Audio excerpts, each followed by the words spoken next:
Sherlock Holmes, The Rediscovered Railway Mysteries and Other Stories, by John Taylor, read by Benedict Cumberbatch.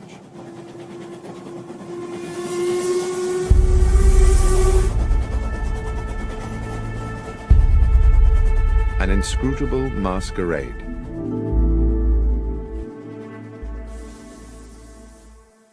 In a drawer, in the bureau of an upstairs room of my current home, there is a locked cedarwood box, which I inherited as a youth from my grandfather. This is, one might say, my box of secrets. When I was young, it contained the treasures of boyhood, a catapult, a lump of beeswax, the carapace of a crab. For many years since, it has been the repository of an archive, admittedly a ragged and disordered archive, a collection of notes and scribblings concerning some of the many cases of my lifelong friend, the consulting detective Sherlock Holmes, which, for one reason or another, I never took the trouble to write into proper reports.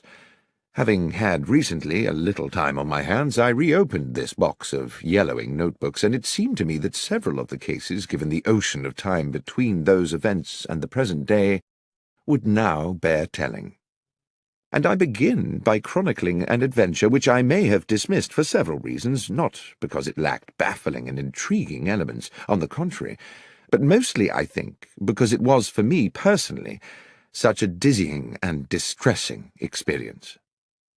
It was a Wednesday evening in July, at the end of a day of strait-jacketing heat, and I sat next to the open window of our parlour at Baker Street, drinking in the air and hoping for the liberating ripple of a breeze.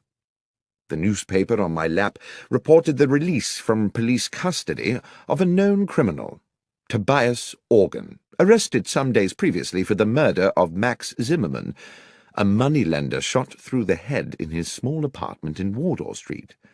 In the end, there had been insufficient evidence to charge Organ with murder, even though the police clearly thought him culpable.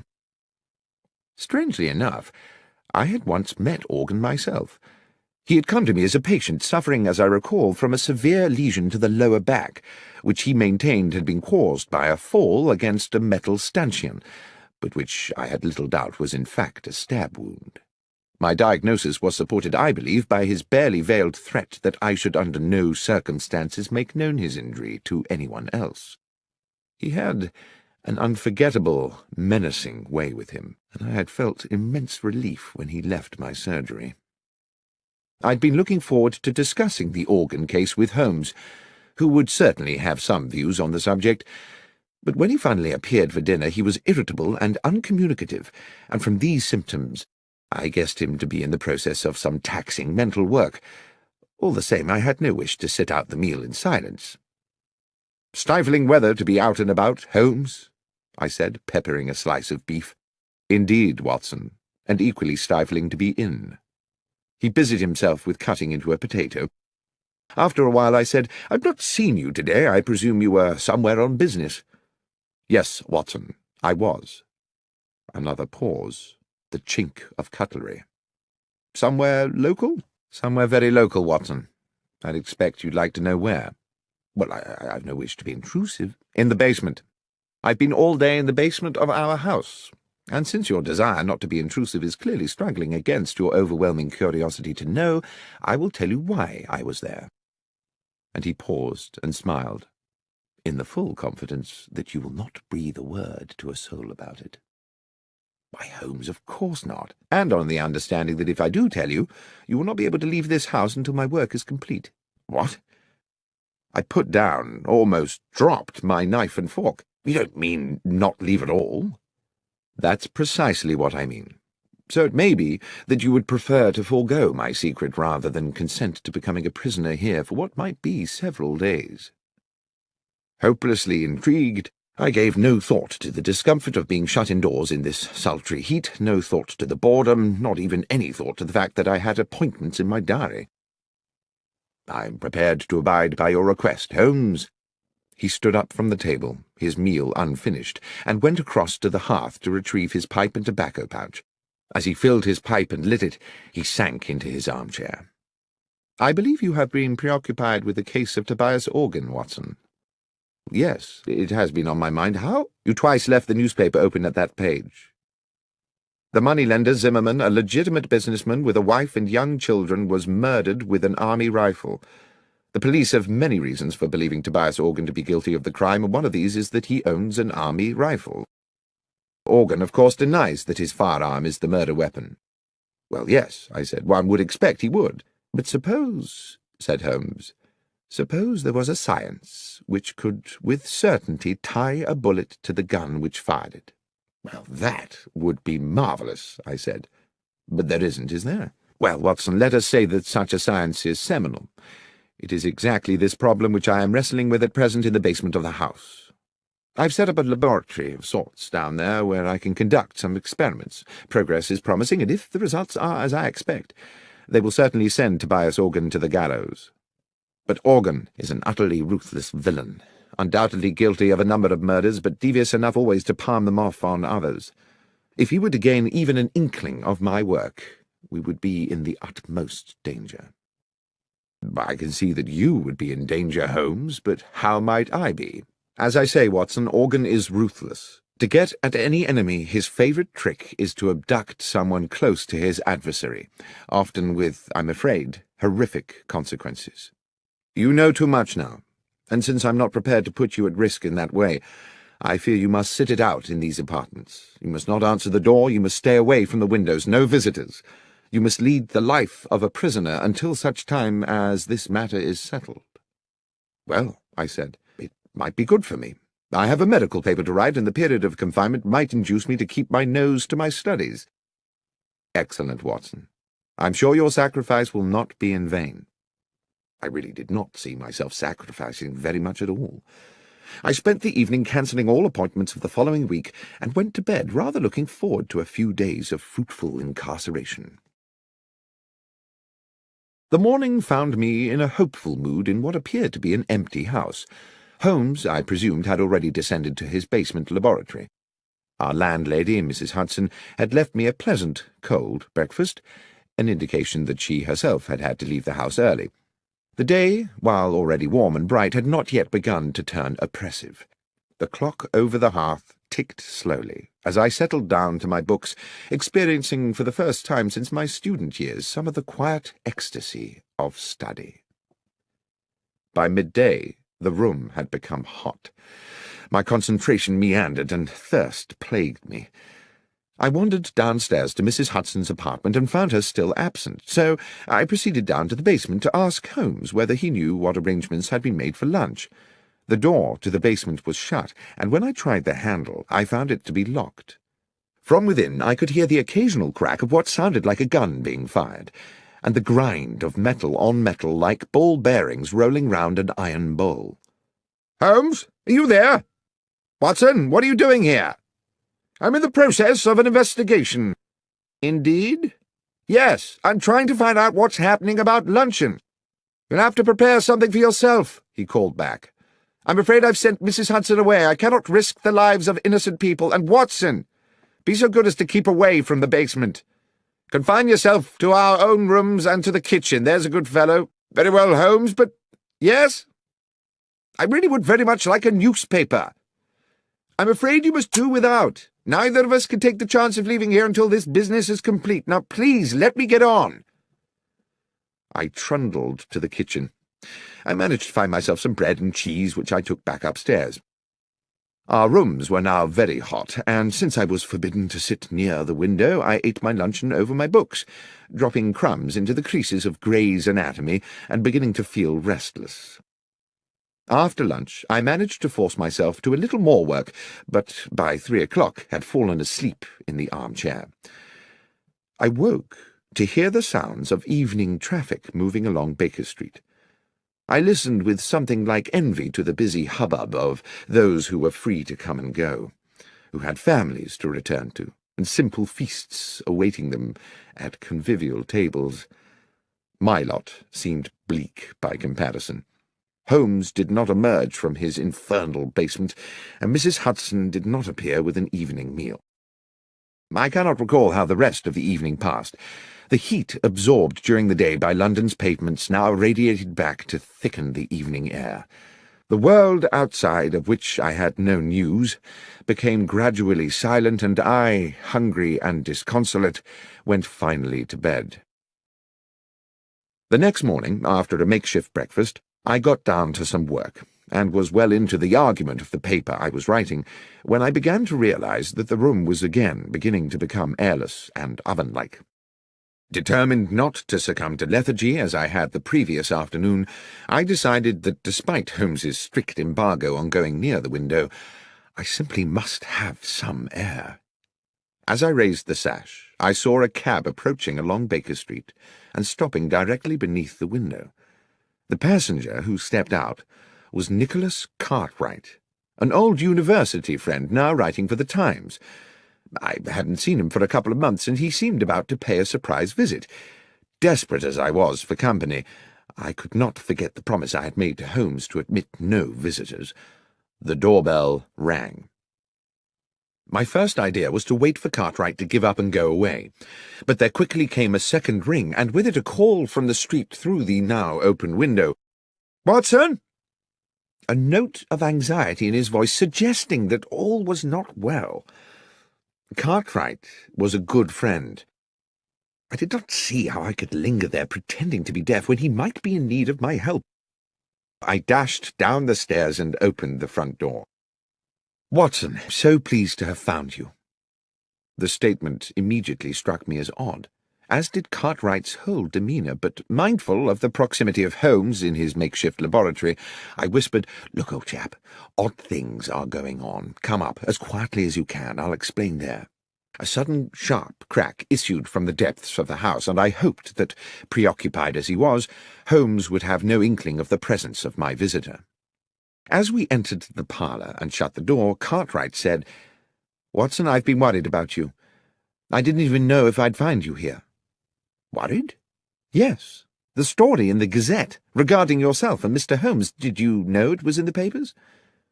"Cartwright, I haven't the least idea what you're talking about, and as for newspapers, I haven't seen one in days. Here." He tossed me the paper, open at about the third or fourth page, and I read the following headline and accompanying article. "Sherlock Holmes and Dr. Watson part company? After several years of celebrated collaboration, the eminent consulting detective Mr. Sherlock Holmes and his medical companion Dr. John Watson have terminated their professional partnership and, it seems, simultaneously ended their personal friendship.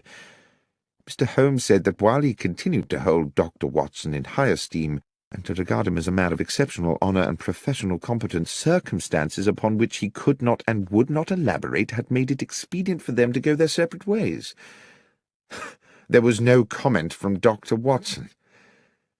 I stood for a moment, holding the newspaper and averting my gaze from Cartwright. Who had written this? Did Holmes know about it? Was there some truth in it? Was Holmes's exile to the basement a way of keeping me at bay while he found alternative lodgings? "This is today's Gazette?" "Yes, Watson. I see you knew nothing about this." "Am I speaking to you as a friend, Cartwright, or as a journalist?" "Well, I suppose, unfortunately, as a friend, John. I say unfortunately because this is clearly a damned good story. But if you wish to talk to me off the record, so be it." "Off the record, then. I know nothing of this, and I don't know whether Holmes has had a hand in it. He's conducting some very secret business at present, and possibly it's connected to that. That's all I can tell you, I'm afraid." "One thing does baffle me," Cartwright said. "How did the Gazette get the story without us getting it too? Anyway, I won't make anything of this, John, until you give me the go-ahead. But I hope if there does turn out to be an exclusive—" "You'll be the one to get it," I said. "Thank you, Nicholas." I saw him down the stairs and closed the front door behind him, finding myself relieved that he had gone. I had no idea that I would be seeing him again soon under even more peculiar circumstances. But determined that now I must confront Holmes with this business, I knocked on the door of the basement. "Holmes?" A long silence. "Holmes? We must speak." "Not now, Watson." "Holmes, there's something I must discuss with you urgently. Something in the newspaper." There was a scuffling and the basement door opened. "Newspaper? How did you get a newspaper?" Cartwright called. He'd seen an article— Yes, Holmes interrupted. Yes, the article. I dare say you would appreciate an explanation. Give me half an hour.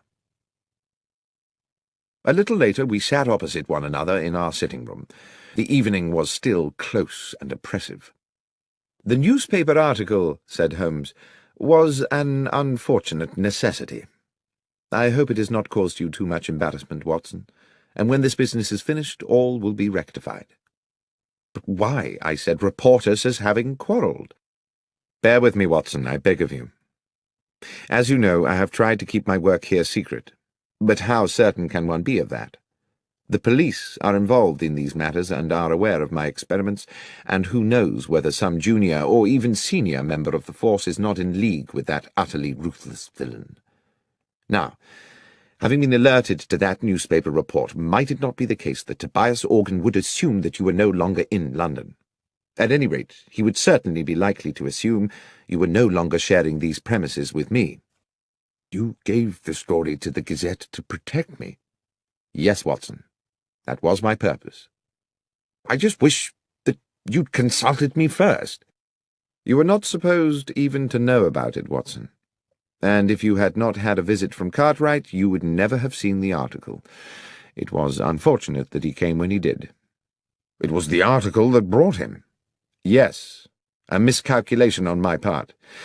Now, it is late, work to do tomorrow, and I must insist on extracting from you another guarantee." "What's that, Holmes?" "That you will not, under any circumstances, interrupt my work again. It's all very delicate, and a disturbance at an inopportune moment could ruin everything. Is that clear? Not under any circumstance." That night I lay awake in the muggy heat, the bedclothes pulled back, and grieved for what I calculated to be the death of my reputation. At least, I imagined that's how the world would see it, or at least that portion of the world that reads the London Gazette. Holmes and Watson have parted company, but there is no comment from Watson, only a nobly worded valediction from the great detective. Such bitter thoughts polluted my restless waking and tormented my subsequent dreams. And added to all this, there lay a sense that things were still not clear, that something crucial remained unspoken. I woke early, but exhausted. Without going near the window, I took in what I could of the wakening day. The street was quiet. I dressed slowly and descended to the kitchen to find something to eat. The rattles and sharp cracks of Holmes's experiments had already come to life below in the basement, and I wondered whether he had even bothered to go to bed. I was making a pot of tea when the doorbell sounded. The noises from the cellar did not pause, so I assumed that Holmes had not heard the bell. I could see nothing of the front of the house from the kitchen, but after I had taken a few steps up into the lobby, it became clear by means of a side window that the visitor was once again Nicholas Cartwright. I went to the door and admitted him. "Cartwright?" "What's going on, Watson?" "What do you mean? I mean, what game is being played here?" "Cartwright? I've no idea what you're referring to. You better come up." He was, I could tell, steaming with anger, though I had no idea what I could have done to arouse it. He would not sit. He stood with his arms behind his back, a man preparing to deliver an accusation. "You told me you were inescapably confined to this house?" "Yes, Cartwright, and so I have been. This is the third day." "Excluding yesterday night, you mean?" "No. I was here yesterday night, too, tossing and turning in my bed at the thought of my ruined reputation." "Watson, see here. Yesterday you prevailed upon my friendship by confiding in me matters which, as a journalist, I considered more than worthy of publication. Had I known that you were deceiving me—" "Cartwright, you have my word I was not deceiving you. I have not left this house since Monday afternoon." "So you have a twin brother?" "No, I do not." "Then please explain to me who was the man outside the restaurant at Marylebone Station at 5 past midnight?" "I take it he resembled me." "More than resembled. I do hope you're being truthful with me, Watson." I could see that his suspicions were not allayed. I even began to wonder whether my restless period of waking the previous night had itself been a dream, and whether I had been sleepwalking.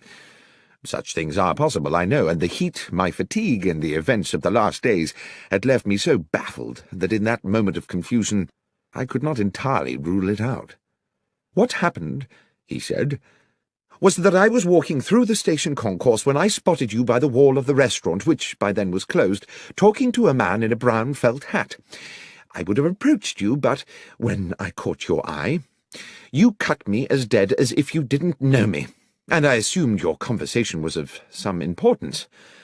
The more I thought about it, the more I thought it was a poor way to treat a good friend." Suddenly the fog in my brain gave way to an horrific clarity. I knew that I must rid myself of Cartwright at once. "Thank you for telling me this," I said. "It is of the utmost importance. But, Nicholas, and I pray you won't take this amiss, I must ask you to leave." "To leave?" "Please. This is a fearfully serious business. There is real danger." "You're not just trying to get me out of the way, Watson?" "That's exactly what I'm trying to do, Cartwright, but for a very good reason. Believe me, you will have your story." "Very well, John, very well." At the front door he patted me amiably on the shoulder. I shut the door on him and leaned against the wall, trying to get my thoughts in order. Holmes had instructed me not under any circumstances to trouble him again, yet this situation was possibly critical. If Tobias Organ had hired some impersonator to look and sound so like me that even Cartwright, who had known me for years, could be convinced, then Holmes might also be deceived, and then what power they would have in their hands. If I could not speak to Holmes, I could at least alert him by other means.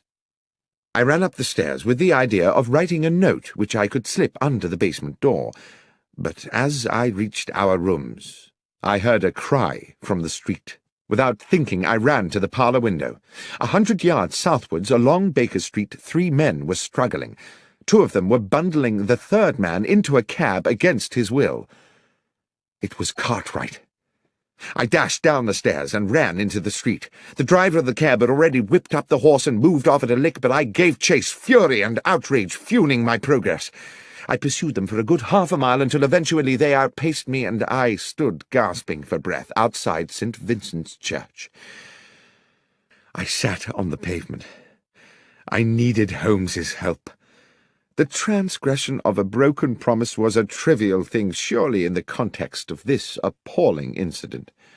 I would go to him immediately. Aware that, in the haste of my pursuit, I'd left the front door of the house open, a new anxiety overcame me. Clearly this kidnap was the work of Organ's ruffians, and who was to say that they would not take advantage of an open door? I trotted as briskly as I could back to Baker Street. But the door was no longer open, and on such a close and windless day I thought it unlikely it had been closed by a draught. The horrible thought occurred to me that someone may have already got in, and then everything seemed to tumble into place. Cartwright's abduction had been intended to draw me out of the house so that the man masquerading as myself could gain entry. Holmes would be unaware of this. He would eventually open the door of the basement to his assailant, and, believing it was myself he was admitting, would offer the easiest of targets. I had left the house without a key, but I knew there was a possibility of access via the rear of the terrace. This entailed my knocking at the door of our neighbour, Mrs. Harben, an elderly, amiable woman who seemed happy to allow me access to the rear of the building. Here I was obliged to scale a wall to the yard outside the back of our own dingy basement, the front room being that which Holmes had taken for his makeshift laboratory. There was no light within. I opened the door with infinite slowness. The noise of Holmes's experiments seemed to have stopped. The door that connected this room to the front half of the basement was 6 or 7 short paces away, but it was too dark to see whether the bare floorboards were liable to move and groan when I trod upon them. I tested each step before lowering my weight, and moved with the floating motion of a rather overweight pantomime artist. 1, 2, 3. Then there was movement behind me. A hand was clamped across my mouth and an arm locked around my throat. The grip was expert. I could not breathe or move. The hot breath of my assailant in my ear whispered, "Doctor, do not cry out. I'm going to release you and you will turn round slowly and face me. You must not make a sound. Tap my hand if you understand." I reached up to the hand around my throat, and obediently I tapped it. The arm released me, and as quietly as I could I took a deep draught of air, turning as I did so. "Lestrade!" "Shh! Yes, Doctor. Wasn't expecting you here. Or rather, in a sense I was, but since you are just about to arrive, I wasn't expecting you to come in the back way as well." The policeman smirked at his little conundrum. "Will you explain to me," I began, "what on earth you mean?" "Not now, Doctor," he said. "Glad you're here, though, sir. An additional pair of ears. Up close to the door now, and listen, it won't be long." It was indeed less than a minute before we heard the door from the front of the house opening into the laboratory, and the arrival of what sounded like 2 men. The door was closed with a thump, and a gruff voice said, "So this is it?" "Yes, this is where he's working." There was something familiar about that second voice. "And he won't be back for a while?" "No. Half an hour, I should think." At that moment, with a shock, I recognized the other voice. It was my own. I turned to Lestrade again, but he just put his finger to his lips and indicated that I should continue to listen. "So what's the plan, then?" asked the gruff voice within. "To match the bullet that killed Maximum with the ones from your gun," said my voice. "The police know you killed him, but they need Holmes to provide them with evidence that will convince a jury." Evidently, I thought, the gruff character is Tobias Organ. I heard him pace about, then spit noisily. "Zimmerman's not the first one I've topped, and they've never got me yet. They say you only got £4 10 from him." "Never you mind what I got. Anyway, I never killed him just for the money. I killed him because he gave me a bad look. He gave me a bad look, and I gave him a bad headache. A bullet right between the eyes. Now, let's deal with this little problem." Suddenly there was a tumultuous crash, as if one of the walls had fallen in. "In we go, Doctor," said Lestrade. He pushed the door hard, and we rushed into the laboratory, where Organ had kicked Holmes's equipment flying in all directions, and where, to my amazement, I saw that he was now being attacked by myself. A perfect duplicate of me cracked him a right hook, then a left hook, and then felled him with a blow to the side of the head. Organ hit the floor like a sack of cabbages. Lestrade was on him in a flash, cuffing Organ's arms behind his back. Lestrade blew his whistle and then proceeded to arrest him. As I stood back to get a better look at my other self, the duplicate doctor put a hand to his own face, wrenched at his upper brow, and pulled and stretched until he had removed his entire face, revealing, beneath the peeling mask, the flaming eyes of Sherlock Holmes. The next moment Lestrade's officers came bursting through the basement door, and Tobias Organ was dragged away. The heat of the day had given way at last to a pleasant evening. Mrs. Hudson had returned to the house and provided Holmes and myself with an excellent evening meal. Now we sat with our brandies, and Holmes with his pipe at the open window, where a gentle breeze lifted the curtains and refreshed the parlour. "As you will have deduced," Holmes was saying, by way of explaining it all to me, "the object of the masquerade was to lure Organ somewhere where we could extract a confession from him by subterfuge." "But your ballistics experiments," I said, "would they not have been enough to convict him?" "It is a science only in the imagination," Holmes said, "and though one day I'm certain it will be more than that, there is much more work to do than I could accomplish in a fortnight. But Lestrade and I agree that if Organ believed himself to be at risk from my experiments, he would wish to destroy them. What on earth were you doing in there, Holmes, if the thing was a complete hoax?" "I'm afraid I did deceive you a little. I was not in there all the time. The mechanism of an old railway clock and a device employing elastic and a drum skin were intended to give the ear the impression of ongoing industry. "Well, it certainly deceived me," I said. "But was it really necessary for me to be incarcerated for the duration?" "I'm afraid so, my friend. If Organ, through one of his spies, had got wind that there were two Watsons, the trick would not have worked. What's more, it was necessary for him to believe that you and I had quarrelled, and therefore that the good Dr. Watson might be in the market for a bit of betrayal. Unfortunately, your friend Cartwright saw me meeting Organ's accomplice at Marylebone Station, and almost let the cat out of the bag. It was necessary for us to put him somewhere safe.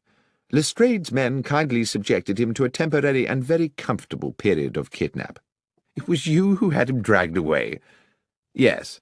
I had not calculated that you would follow him, of course, or that you would be locked out and find yourself clambering in through the back. But it turned out well. You will make an additional witness for the prosecution." "Do you think they'll convict him?" "Oh, yes, Watson. His confession today was as clear as a bell. Tobias Organ will hang.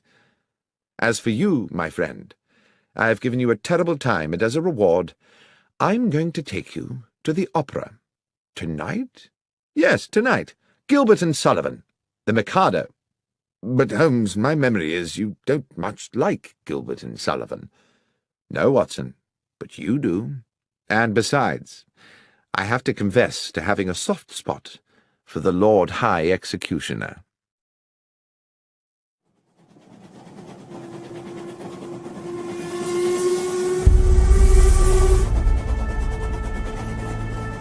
The Conundrum of Coach 13. On an October morning, when rain streamed from the black clouds that swept above our Baker Street lodgings, I found my friend Sherlock Holmes in a similarly overcast mood. He had not had a case in weeks, not at least what he called a decent case, and he had been huffing and puffing about the house for 2 days. It was with some relief to both of us, therefore, that we heard the slowing approach of a cab in the street outside, and both moved eagerly to the window. The hansom did indeed stop directly beside our door, and after a moment a large and finely dressed middle-aged gentleman emerged into the downpour, paid his fare, and rang our doorbell. Holmes was smiling. Now, what could make a rich American so distressed, Watson, that he would come pell-mell here to us from Paddington? "An American?" I said, drawn irresistibly, as usual, into Holmes's tantalizing games. "Certainly, and I think a formidable character." "And do you wish to tell me how you deduce all that, Holmes?" "I deduce his distress and his nationality from the fact that he just tried to pay the cabby in American dollars before recalling which pocket held his pounds sterling. As for his coming from Paddington, that was the easiest of all, for the driver of the hansom is Henry Brown. I'm surprised you do not recognize him, who always works from the Paddington rank. As ever, Watson, I apologize for the banality of these observations, but you did ask." By now there were footsteps on the stairs, as Mrs. Hudson escorted the visitor to our apartment. While I inwardly delighted to note that my friend had returned to his amiable best in anticipation of a new challenge, I found myself praying that it would be a challenge worthy of his powers and his pent-up energies. No sooner had the door opened than the huge, rotund figure of our visitor, bright in a cream suit, burst into the room like an actor onto a stage, determined to establish his character instantly. "Mr. Holmes!" boomed the American voice as both his arms swept forward to grasp my right hand. "Benedict Masterson! What a great privilege to meet you!" "Delighted, but I am Dr. John Watson," I replied. "This is Mr. Sherlock Holmes." With equally booming apologies, he bowed charmingly to me and turned to my friend. "Ah, yes. Now I see. Unmistakable, unmistakable." The impression given was that he had found the first Sherlock Holmes of his acquaintance a little short of his expectations. "Mr. Holmes, I wish to ask you to act for me in a business both mysterious and distressing." "You had better sit down, Mr. Masterson," said Holmes, "and tell us everything." and having settled his cream-covered bulk into an armchair and accepted a cigar, on which he continued to puff anxiously as he spoke, the American told us his story. "I am a dealer in gold, gentlemen. Gold has been my life. My father owned small mines in Nevada, which gave us a comfortable living. In my turn, through judicious trading, I've made these assets yield a fortune. I came to London last week because your own Bank of England had made an order for a substantial quantity of gold bars to boost its reserves. The bullion was shipped into Bristol Harbour and transferred yesterday onto a chartered London train for transfer to the bank. I have been in London doing the paperwork, of which there is, let me assure you, no small amount. And I went to Paddington this morning to meet the consignment. The train was there, the gold was not." "I see," said Holmes. "Stolen." "Undoubtedly. How much?" "We're talking 4 or 5 millions, Mr. Holmes." "That's a large loss. Is the gold insured?" "Indeed it is, but you know insurance companies, Mr. Holmes. They are ever suspicious, and the circumstances of the gold's disappearance are, to say the least, rather strange." "The details, Mr. Masterson," said my friend, "if you please."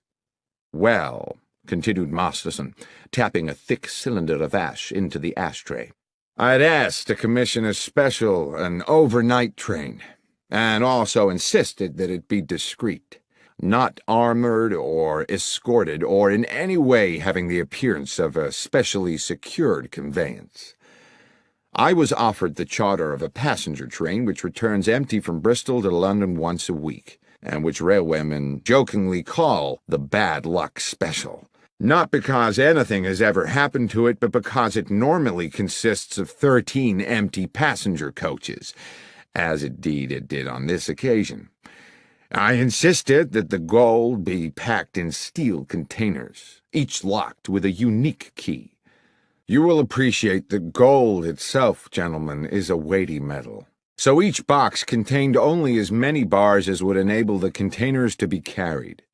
In order to prevent the possibility of them being removed from the moving train, I ensured that while they were small enough to go through the open carriage door, they were too large to pass through the windows, even with the windows slid down to their largest aperture.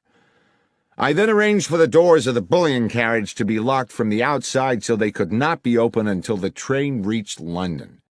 The train was empty then, apart from the driver and fireman of the locomotive? No, Mr. Holmes. It is railway practice for all trains to have a guard.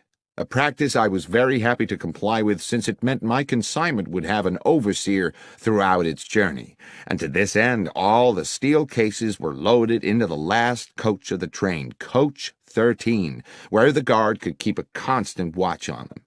The man employed for the job was a Mr. Lyons, Mr. John Lyons, a mature and trusted employee of the railway company. Here, strangely, Mr. Masterson stopped and smiled. I inquired whether he had ever worked on the French railways. Gare de Lyons, you see. Gare de Lyon. Holmes smiled politely and nodded. Forgive me, gentlemen, I can never resist a pun. To continue, the train left Bristol at 3 this morning, as scheduled. But when it arrived at Paddington at 6, the steel boxes of gold were gone. Mr. Holmes, this was an impossible robbery. The train stopped only once for a minute or so to take on water. Hardly time to unload a single box of bullion, let alone 100 of the darned things, weighing in at 150 pounds apiece. And the guard? Asked Holmes. Lyons claimed that he fell asleep somewhere into the journey and woke to find the bullion disappeared. He's being held at Paddington along with the driver and engineer, but all ardently protest their innocence. And with regard to other suspects, can you think of anyone in your organization who might feel inclined to take advantage of you?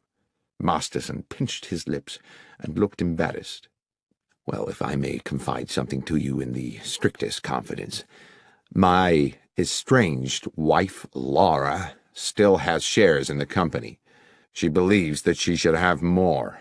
There is some bitterness in this regard. However, I know Laura well enough to doubt that she is a thief. My friend simply said, "Thank you, Mr. Masterson. I will certainly take the case on. Would you be so good as to wire Bristol and inform them that Dr. Watson and I are on our way?" "I will, sir. You mean to go there today?" "Indeed, yes, as soon as I have made a check or two at Paddington Station." "Well, I surely thank you. I can think of no better hands in which to leave the case of the bad luck special than those of Mr. Sherlock Holmes." Holmes did not smile. "I never leave anything to chance, Mr. Masterson. Perspicacity and reason are the tools I employ." "Forgive me, Mr. Holmes. As I say, I am fatally attracted to puns." "We will keep you in touch," Holmes said, "with all developments." Within half an hour we were at Paddington, but before boarding the Bristol train, Holmes wished to make certain that the so-called bad luck special was secure. The train had been shunted into a siding, and we were relieved to find that police responsibility for the case had fallen to Inspector Stanley Hopkins, a young but ambitious detective with whom Holmes and myself had had numerous dealings in the past. Hearing that we were being engaged by Mr. Benedict Masterson, the inspector agreed to watch over the train and make sure it remained undisturbed until our return to London. It was still raining when we arrived at Bristol, where we met the station foreman, George Willits, an amiable man in his 50s, who gave the comforting impression of having been in his job for a lifetime and knowing the whole business inside out. Willits had been on duty the previous night and took us directly to the goods platform from which the bullion train had left. Though he did his best to be of assistance, he looked painfully weary. "I apologise to you gents for my appearance," he said, "but I was on night shift last night seeing out the special. I was just about to go off when the message came from London about the theft, so I've not yet been home to bed." "We won't keep you long, Willits," Holmes said. "I understand you were here when the bullion boxes were being loaded." "I was, sir. I supervised them myself. Watched them being lifted into the guard's carriage at this very spot, before I sent the signal to bring in the rest of the train." "The guard's coach was not connected to the train while it was loaded." "That's right, sir. The rest of the train was shunted out of the siding and coupled up just before she was due to leave." "And who brought her in?" "Tommy Marriott, the engineer, and his fireman, Pat McGlinchey." "Old hands?" "Not quite so much a fixture as myself, Mr. Holmes, but they've been around the best part of 10 years. They're sound men." "Good. Now, if you'll bear with me a little longer, Willits, I'd like to ask you a little more about the gold itself. How many men were involved in loading the carriage?" "Well, sir, it was quite some operation. It took 4 men to load each box, 2 inside the carriage, 2 outside. Damn heavy things, if you'll excuse me, sir. Over 100 weight apiece, and damn awkward squeezing them through them narrow doors. It was a hell of a job." "And how long would you say the whole business took?" "It was about midnight when they started, and about 2:15 by the time they finished, so almost 80 minutes. "And after it was loaded, was there any delay before departure?" "No, sir. The rest of the train, as I say, was reversed in from the siding. John Lyons, the guard, got aboard, and the door of the guard's coach was locked from without, sir, as per our instructions." "One final question, Willits, if I may. I'm informed the train stopped en route." "Yes, sir. She was scheduled to hold up for a minute or so at Swindon to take on water." "It stopped for no longer than that, and at no other time?" "No, sir. The signalman would know for sure if she'd been held over for more than a minute, and that's already been checked."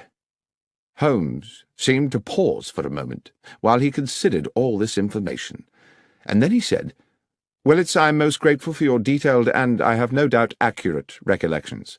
Now, if you will excuse us, Dr. Watson and I will take the next train back to London and leave you to go home and get some sleep." Inspector Hopkins was at Paddington when we arrived, and Holmes immediately requested that he arrange for us to speak to the railwayman who had commandeered the bad luck special on the previous night, Marriott and McGlinchey, the engineer and fireman, and the guard, Lyons. In a dark office of the railwayman's quarters, on one of the grimmer outer platforms of Paddington Station, The three men sat disconsolately on rickety wooden chairs. It occurred to me that they had by now been detained in this dismal place for several hours, and when Holmes and I were introduced to Lyons, he barely had the energy to nod to us. But he did speak, his words almost drowned in the muffler which half covered his mouth. "I dare say you think me a thief, Mr. Holmes, from what you'll have heard. I'm not, sir. But what I have done is derelict my duty, so maybe I deserve what's coming." "I want to assure you, Mr. Lyons," Holmes said, "that my intention here is to uncover the truth, and uncover it I will. If you are, as you say, innocent of any crime, you have nothing to fear from the law. But tell me how you think you failed in your duty." "Well, I were meant to keep me eye on the shipment, sir, weren't I? But I fell asleep. It's not something I make a habit of, but this time I did."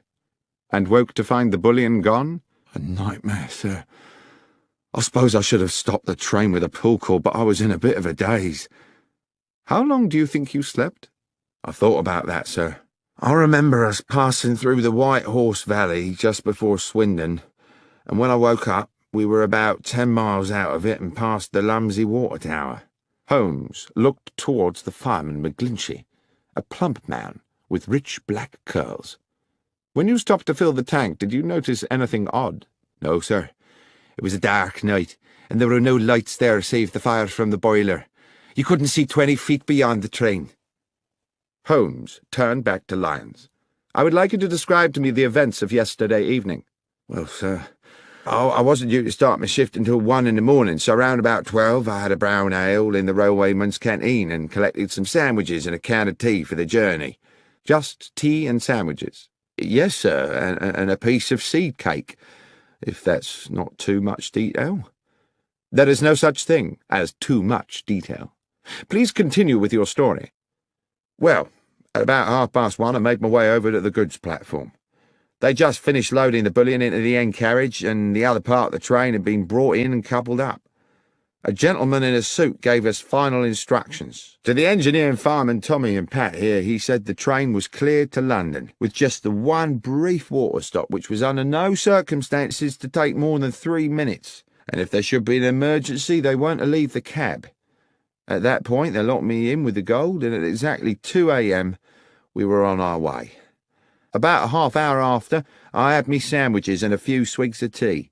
It were a clear night, and I sat by one of the windows and watched the stars, contented with everything, sir.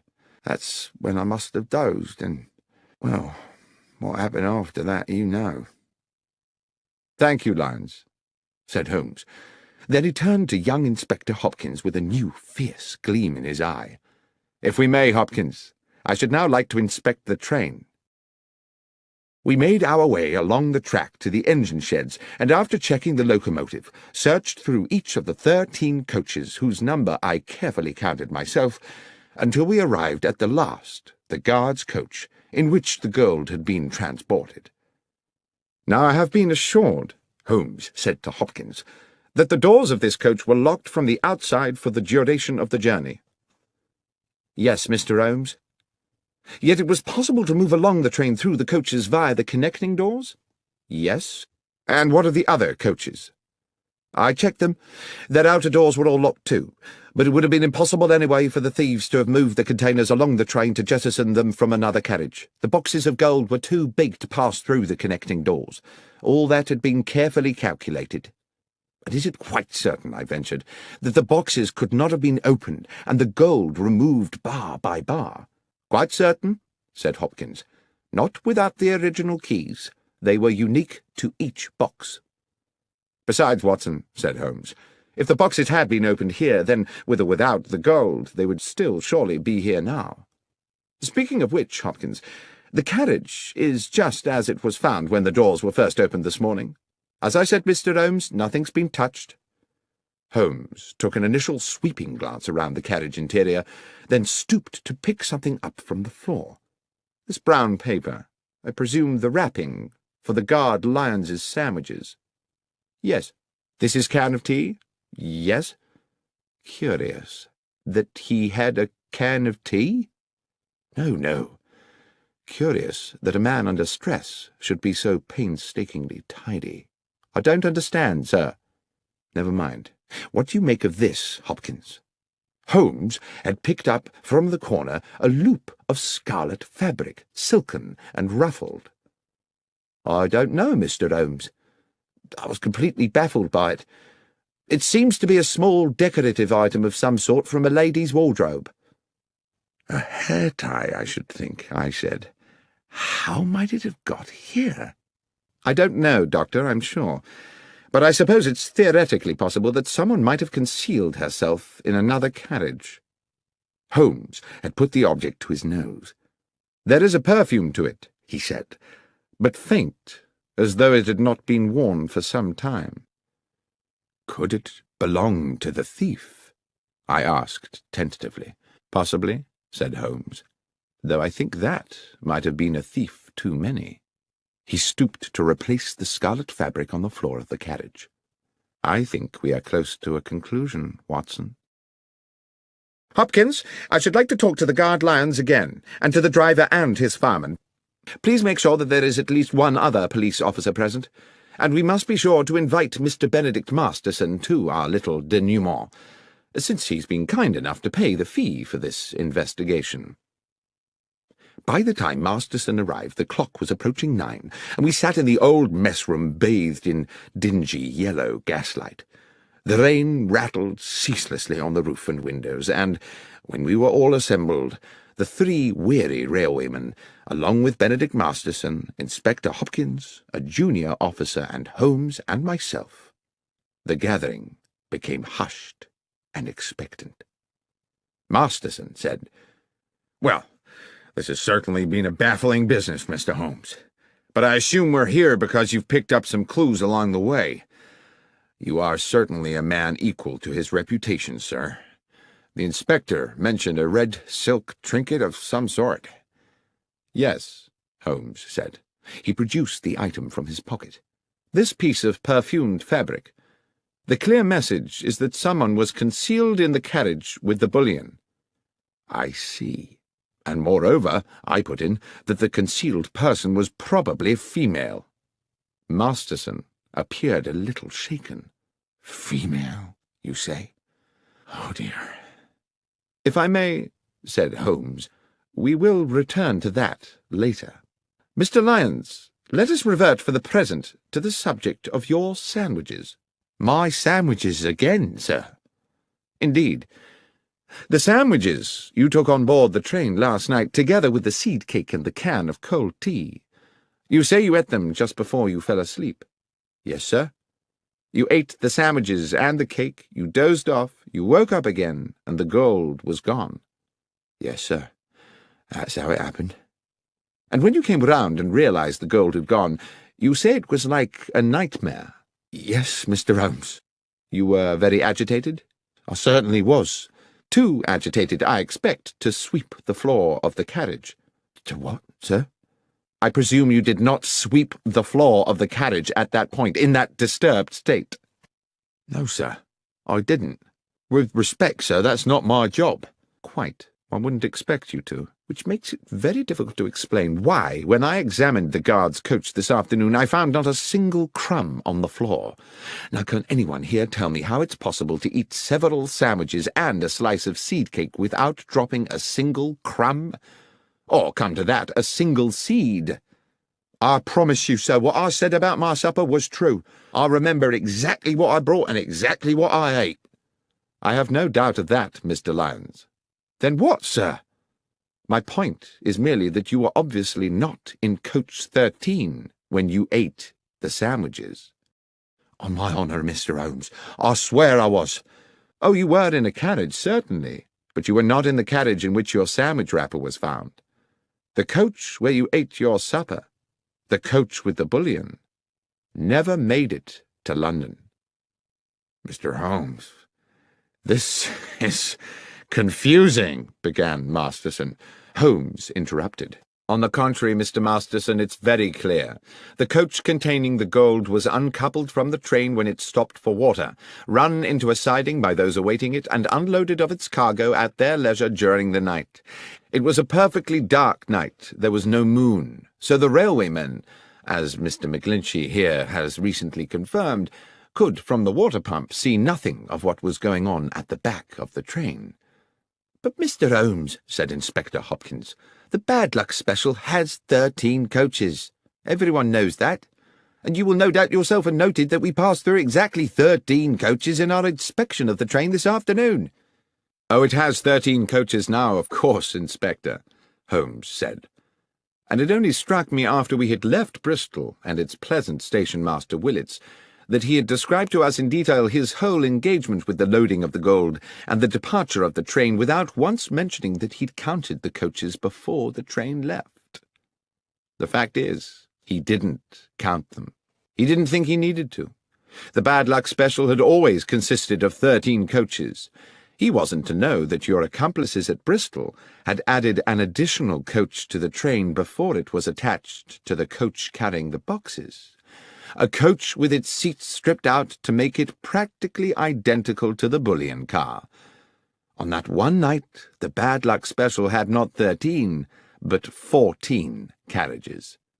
When the train stopped to acquire water, it simultaneously shed a coach, and it very nearly, he continued, turning back to Lyons, shed a guard, too. You're a very fortunate man, Lyons." "I don't feel fortunate, sir."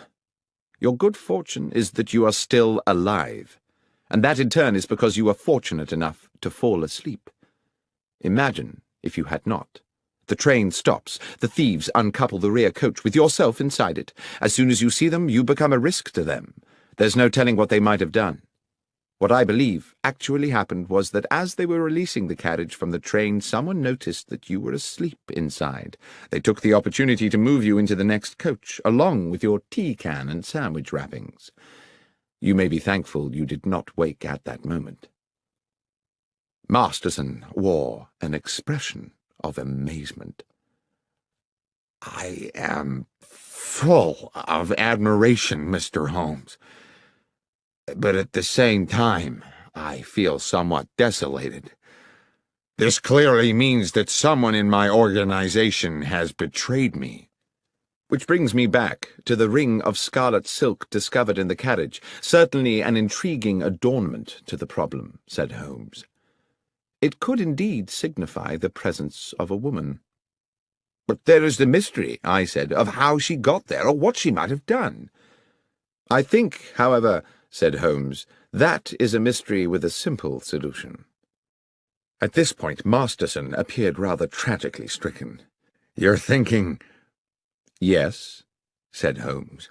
"You're thinking that my estranged wife, Laura— Dear God, that foolish woman—" "Oh, come along, Mr. Masterson. You know full well your wife had nothing to do with it. There was no one aboard the train save the 3 men here, driver, engineer, and guard, and none of them had anything to do with the robbery." The 3 railwaymen looked at one another as though they had suddenly had revealed to them their entitlement to a joint fortune. "As for the thieves," said Holmes, "they are to be located somewhere nursing a hoard of bullion, apart, of course, from their paymaster, who is sitting here with us. Is that not so, Mr. Masterson?" Masterson blustered and steamed. He was outraged. This was absurd. "How dare you, sir? What evidence have you for such an outrageous suggestion?" "I had misgivings from the beginning. I could not understand why you came to me so quickly after the theft had been discovered, when you had so much else to deal with. I see now that you were at pains to demonstrate to the insurance company that you were doing all in your power to recover the bullion because, of course, if you could have both the gold and the insurance money, you would have considerably augmented your fortune. But worse still, what your partners in crime would have done to Mr. Lyons, had he not had the good sense to fall asleep on the job, hardly bears thinking about. You were prepared not just to steal, but to be an accessory to murder." "This is speculation, Mr. Holmes. This would not stand up in court. You should be looking for another felon. What about that red silk ring?" "Ah, yes. You've been very subtle about that, Mr. Masterson, suggesting your wife's name one moment and the next assuring me that she could not possibly be implicated. I doubt whether you thought she would be, but you certainly sought to throw me off the scent. What was that item, if not a red herring? And is that not, for those who like to play games with words, another way to say a red herring? What fun you no doubt planned to have with that joke, Mr. Masterson, had you got away with this business. Now it seems the joke is on you. That was one pun, Mr. Masterson, which you would indeed have done better to have resisted. But whether justice was fully done is a moot point. In expectation of reducing his own sentence, Masterson eventually divulged the names of his accomplices, and led police to the embezzled bullion. And although he was committed to prison for several years, it was clear that once his sentence was served, he would continue the life of a wealthy man. "I can't understand," I said to Holmes a couple of evenings later, "why you seem so damnably happy." "A man is never more content, Watson," he said, "than when doing well what his nature has fitted him to do. On which thought, will you pass me the tobacco pouch? I think we should indulge ourselves in a brace of good pipes."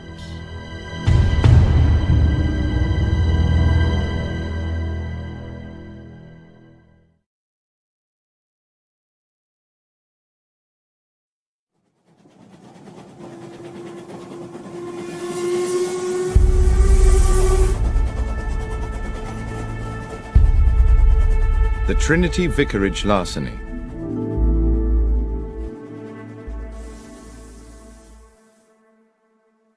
One fine spring morning, Sherlock Holmes and I received into our rooms a portly gentleman in a purple dress. That at least is how it momentarily appeared to me, as I glanced up from the Daily Chronicle at the open door. The purple gentleman, it transpired, was the Right Reverend the Lord Bishop of Kent, an old acquaintance of Holmes, and he had brought with him, as so many of our visitors do, a problem that was clearly causing him some agitation. Mollified a little by coffee and a cigar, Bishop Spriggs needed no prompting to divulge his story. "The nub of my problem, gentlemen, is an unfortunate young priest. A young man of promise and talent, very popular with his parishioners, who has inadvertently got himself into deep water." "Intriguing," said Holmes. "You may recall," the clergyman continued, "that Trinity Church in the Kent village of Hatchingham was last year in the news because of an exceptional discovery." "Of course," I said. "A silver chalice of considerable worth was discovered in the crypt." "Yes, Dr. Watson. A magnificent medieval relic, the so-called Hatchingham Grail, weighing some 22 pounds. With my approval it was sold to the British Museum, with the idea that a good portion of the proceeds would go towards restoring Hatchingham Church. The Reverend Kingsley, pending the beginning of the building work, had locked the money up in the church crypt. It was stolen yesterday. Holmes, you can imagine what an outcry there'd be if this found its way into the papers. It would be bad for Kingsley and the Hatchingham parish, and goodness alone knows what it would do for the reputation of the church. At any cost, the money must be recovered and the thief put away. And I mean any cost, Holmes." "Let us not concern ourselves with fees just yet," Holmes said. "Are there any clues at all as to who might be responsible for this theft?" "I'm not sure about clues," replied the clergyman. "Kingsley did make some sort of an attempt to discover the identity of the villain by chasing him over the fields after the theft, but I'm afraid he didn't get very far." "I think we had better meet the young reverend," said Holmes, "as soon as is practical. Watson, would you be at liberty to accompany me to Hatchingham for a few days?" "I'm utterly indebted to you both," said the bishop. "I dare say while you're in Hatchingham we could put you up at the Trinity Church rectory. Or there's the Jolly Bulldog, if you'd prefer an inn."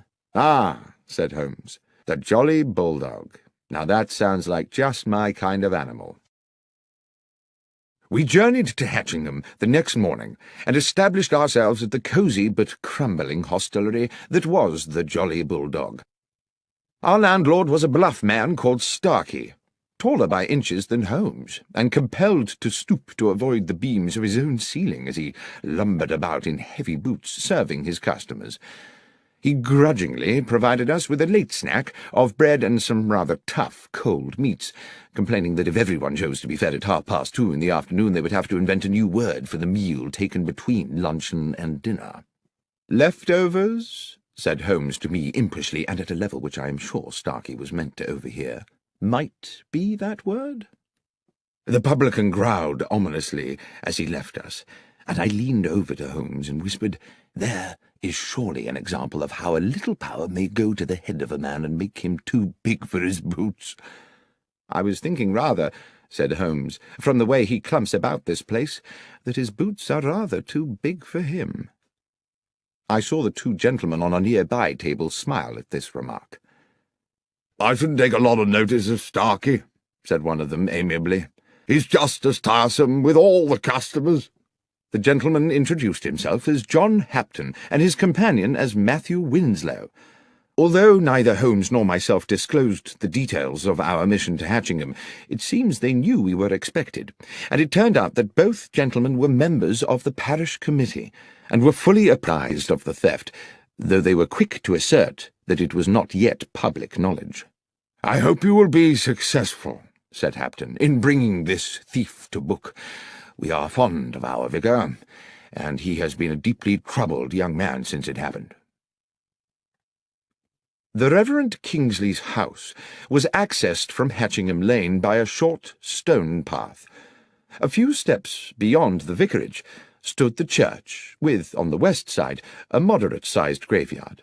On the other side, with its own access to the lane and shaded by a handful of fruit trees, stood Cherry Cottage, which we would later discover to be the residence of the verger and his wife. The Reverend Kingsley was a man in his early 30s, small in stature but of good looks, his clerical dress the quintessence of neatness.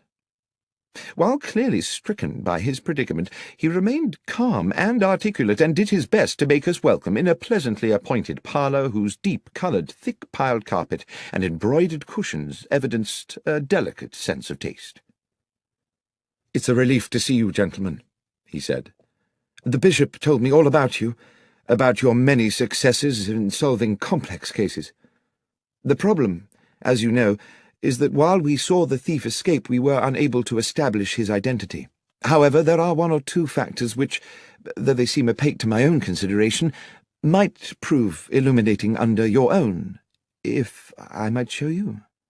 "I would be most grateful, Mr. Kingsley," Holmes said. "First, though, I see that you have recently held a meeting in this charming room. I presume that apart from the three other gentlemen present, the fourth was yourself? You keep the side chairs in another room, I take it." "Good Lord, how did you know all that?" "Oh, it's a simple matter. The carpet beside the window has indentations of 4 chairs, and therefore I presume for 4 people, but there are no chairs in the room whose feet would match." "Well, yes, you are, of course, quite correct," said Kingsley with a broad smile. "The parish committee convened here just yesterday, as we do each week. Yesterday was the day I broke the news that the Grail money had been stolen, and I hope that that news will remain privy to the committee members until such time as the thief is caught, but—" The vicar paused, and Holmes said, "Please, go on, Mr. Kingsley." "But," continued the young clergyman, "the gentlemen on the parish committee are the same 3 who sat here 2 weeks ago, when I revealed that the money for the Grail was in the crypt of the church. Only they and I knew of the fact, you see, so I can no longer be as confident as before that they are all honest men, which is a most unfortunate thing." "It was all in cash, I presume," Holmes said. "Yes, Mr. Holmes. I kept cash so that I could employ local men to restore the church and pay them by the day. I have little time to run to the bank and make a withdrawal every time a man finishes plastering a wall." "The money was under lock and key?" "Yes. There is a safe in the crypt where the church's small treasures have always been secreted." "And the crypt itself is locked?" "Yes. It can be entered either from within the church or by a door leading from the churchyard, and both those doors are locked at night. Mr. Holmes, I do hope you can help me with this. I don't know how my flock will ever forgive me if that money is not returned." Then perhaps, if you can bear to go over it all again, you would be so kind as to tell Dr. Watson and myself the circumstances of the robbery." "Yes, of course. 2 weeks ago, looking out of this window on a Monday morning at about 11, I saw a man— I'm fairly certain it was a man— standing at the lich gate and looking over into the churchyard. I would not have given this a moment's thought, except that he wore a hat with an unusually wide brim and had it pulled so low over his eyes, and his collar so high that one could not distinguish his features. As I say, I cannot even be certain it was not a woman, except for his way of moving. I watched him for a good 10 minutes before he turned and strode back along the lane towards the village.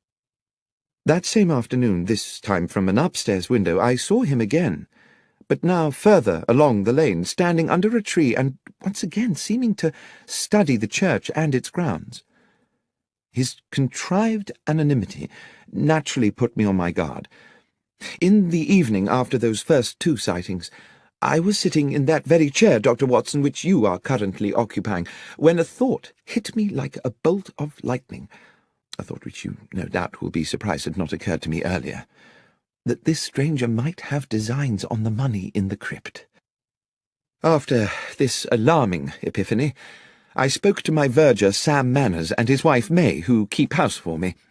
They live in Cherry Cottage, which, as you will have seen, stands on the lane beside the church's lich gate.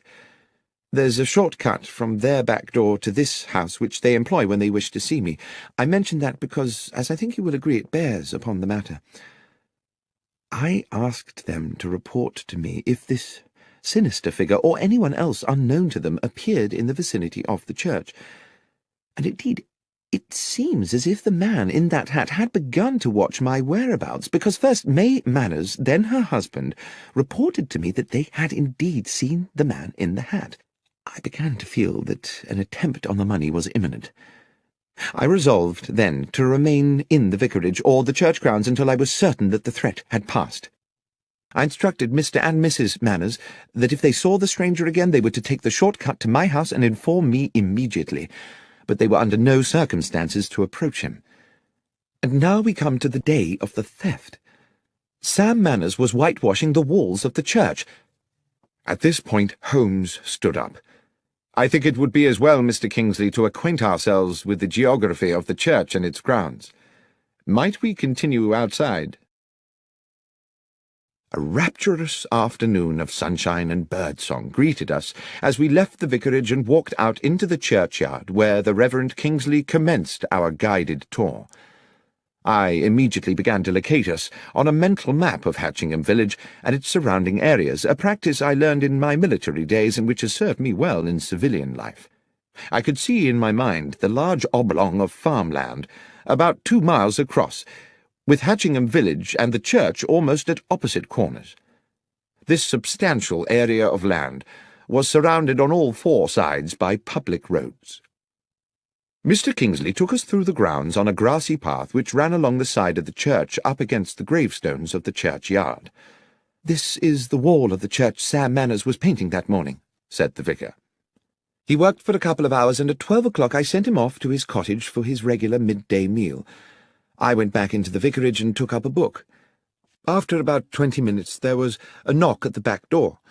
Mrs. Manners was in a frantic state. She and Sam had just seen the man in the white-brimmed hat going into the churchyard. I told her to return immediately, and to tell Sam to meet me here at the crypt door, and I came here directly to find myself staring at a spectacular mess." He pointed to a flight of 4 steps just off the path, leading to a door low down in the half-painted church wall. "The door to the crypt," he said, "from which the thief must have made his exit, and not expecting to encounter a paint bucket, presumably kicked it flying in his haste to escape."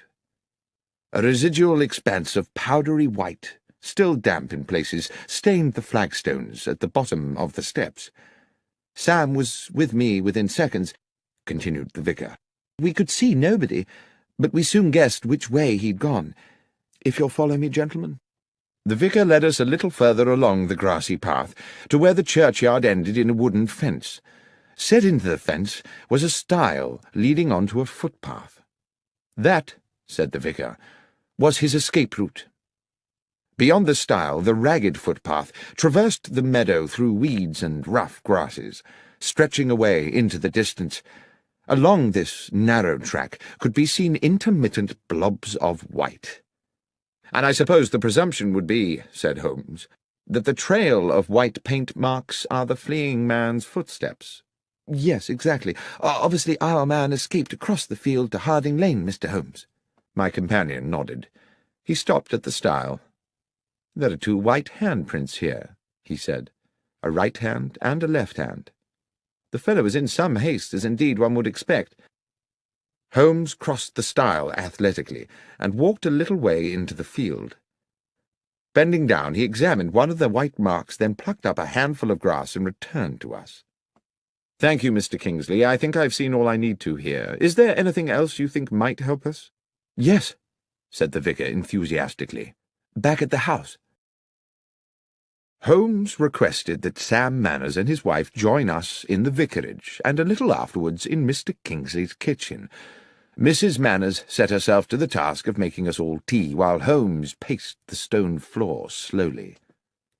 I sat at the kitchen table with the vicar and Sam Manners, a ruddy man in his early 40s, whom Holmes was now addressing. "So, Mr. Manners, you are the only person to have caught a glimpse of the man in the hat on the day of the robbery?" "I believe so, sir. I was at the window taking my lunch. I saw this feller in the big hat looking up and down the lane a few times as if to check all was clear, then enter the churchyard. Straight away I said to Mrs. Manners to go by the back door and tell the vicar." "And you yourself waited in the cottage until Mrs. Manners returned?"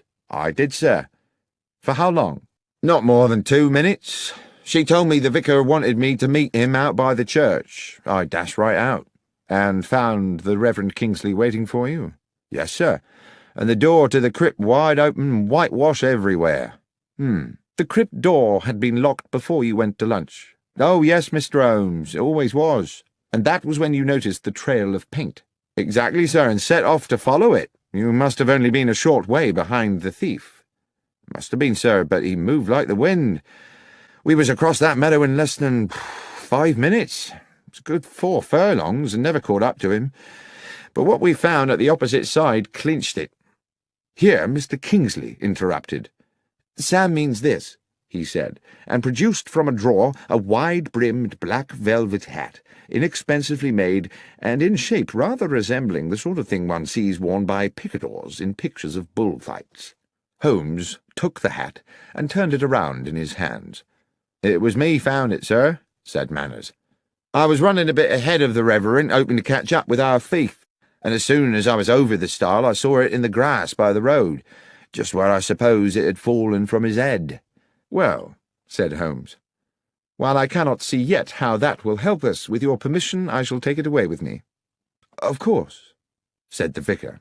"We'll leave you then, but by way of that path across the fields. I'd rather like to follow the route taken by our escaping felon." And so it was that we made our farewells and set out from the churchyard across the wide meadow towards Harding Lane.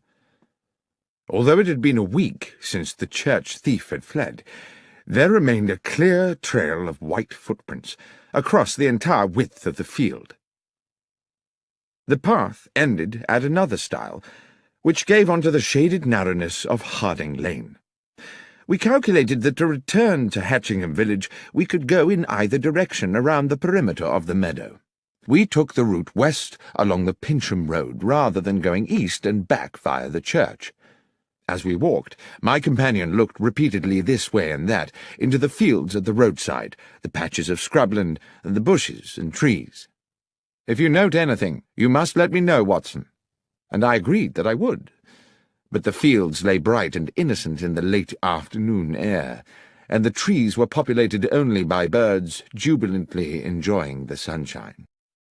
Then, as we crossed a bridge over a gurgling stream, Holmes stopped halfway.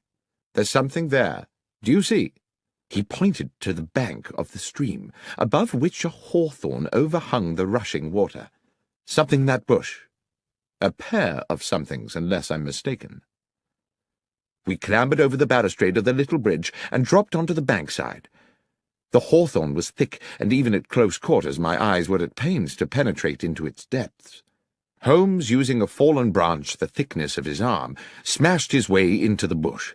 His soft cry of triumph told me he had found something, and he reached in and retrieved in one hand a large pair of leather boots.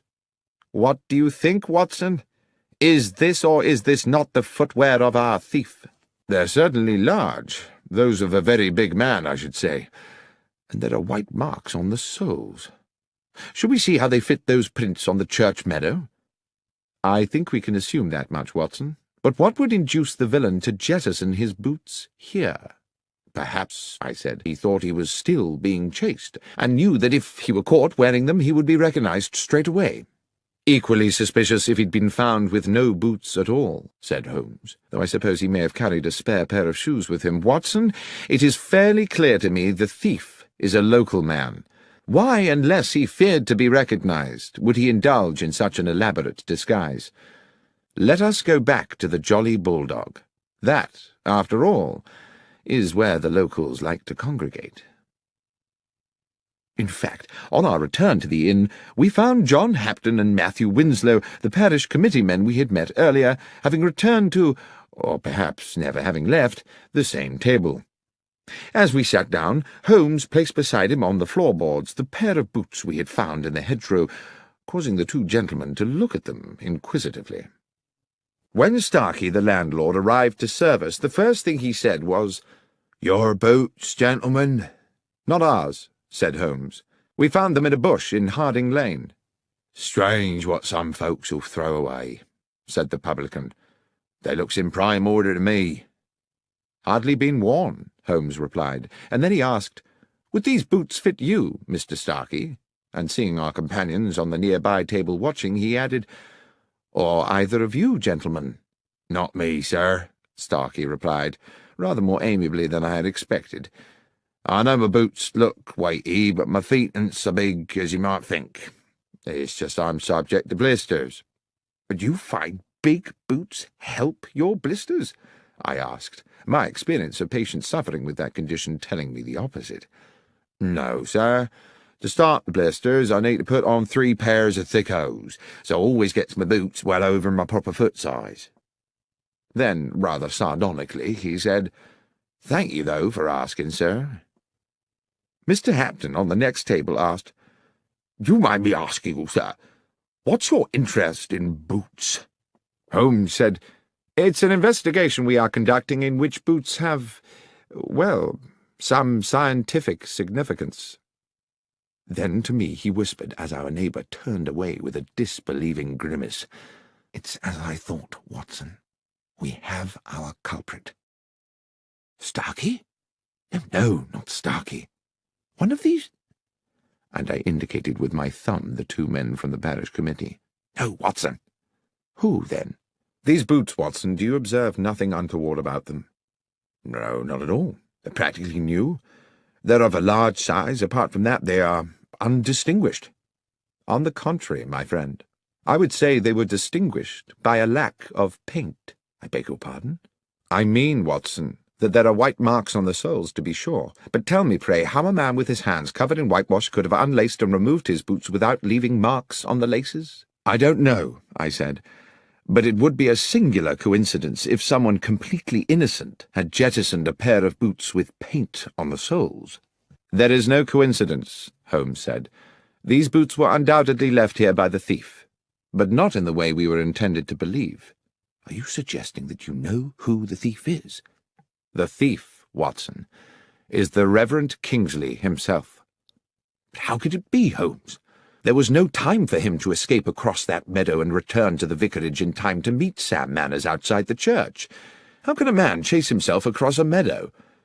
"As you know, Watson, we are due to meet the bishop this evening at Trinity Vicarage. So let us finish our meal. I will explain everything there." We had promised the bishop an interim meeting at the vicarage to advise him of our progress in the case, which no doubt the clergyman expected to be only moderate this soon after our previous meeting. But we had hardly settled to our sherry in Mr. Kingsley's comfortable parlour than Holmes declared dramatically, "You will no doubt be delighted to know, gentlemen, that Dr. Watson and I have solved the case." I did not think it my business to confess that after my previous conversation with Holmes I was as much in the dark as anyone, but I sat quietly sipping my sherry while I watched my friend open the bag we had brought from the inn and remove the 2 large white-stained boots we had found beside the stream. The bishop's eyes widened. I have to say he looked incredulous. Mr. Kingsley, too, wore a sceptical smirk and raised his eyebrows. "Please tell us, Mr. Holmes, what you think you have found?" "Dr. Watson and I found these," Holmes explained, "in a bramble bush in Harding Lane. Big boots suggested we were seeking a big man, yet the footprints told us his stride was short. It was our landlord at the Jolly Bulldog who enabled me to understand the dichotomy. He is a man who buys bigger boots than his foot size in order to accommodate extra socks. Our villain, however, bought his bigger boots in order to accommodate another pair of shoes, leaving the footprints of a bigger man than he is himself. Is that not so, Mr. Kingsley?" The young vicar, I thought at the time, if he was guilty of anything, was heroically cool about it. He betrayed nothing but genteel surprise. "Are you suggesting that I was the thief, Mr. Holmes?" "Holmes," said the bishop gravely, "from what I understand, Mr. Kingsley and his verger practically managed to catch up with the thief on that fateful day. What on earth do you think is the evidence for this assertion?" "My lord," Holmes said confidently, "Mr. Kingsley wished to embezzle the money raised by the sale of the Hatchingham Grail and decided to construct a piece of theatre which would deceive investigators. He not only invented the spectral man in the large-brimmed hat, he also on several occasions paraded in the hat and the high-collared coat and ensured that Mr. and Mrs. Manners caught a glimpse of him. On the day of the theft, having sent Sam Manners to lunch, he came back here to the vicarage, assumed the disguise, showed himself at the cottage window where Manners was eating, and proceeded into the churchyard. Dashing back to the vicarage again, he slipped out of his cloak and hat and waited for Mrs. Manners' knock on the door. He told Mrs. Manners to summon her husband and rendezvoused with him outside the crypt door." "And then what?" said Mr. Kingsley, insolent with fury. "I put on these boots, unlocked the church, went down to the crypt, took the money, escaped the church, jumped the stile and ran across a mile of the field, then dashed a mile back, took off the boots and waited calmly for Sam to arrive, whereupon I went chasing off across the field again? That would indeed have been ingenious. To do in 2 minutes what an athlete could not do in 20. Yes, indeed. The question, as my friend Dr. Watson has clarified, is precisely, how may a man chase himself across a meadow?" "And the answer?" asked the bishop. "No one will ever know at what point you took the money, Mr. Kingsley. As the key-holder you are free to do it at your leisure, and, for all one knows, it may never have been in the crypt safe in the first place. Certainly there was no need for you to waste time on it on the day we are discussing. You wished to ensure there was just enough time with Mr. Manners at lunch for you to get to the crypt door and kick over the whitewash bucket. And of course you had given Mr. Manners the task of whitewashing that particular part of the church wall, simply to ensure that there would be a bucket there to be upturned. That was all you needed to do, because, and here is the thing, you had made the footprints across the field on the night before. You had also, I have no doubt, planted the boots in the hedgerow on the same occasion, making sure they had plenty of white paint on the soles. Foolishly, you forgot to daub a little on the shoe laces."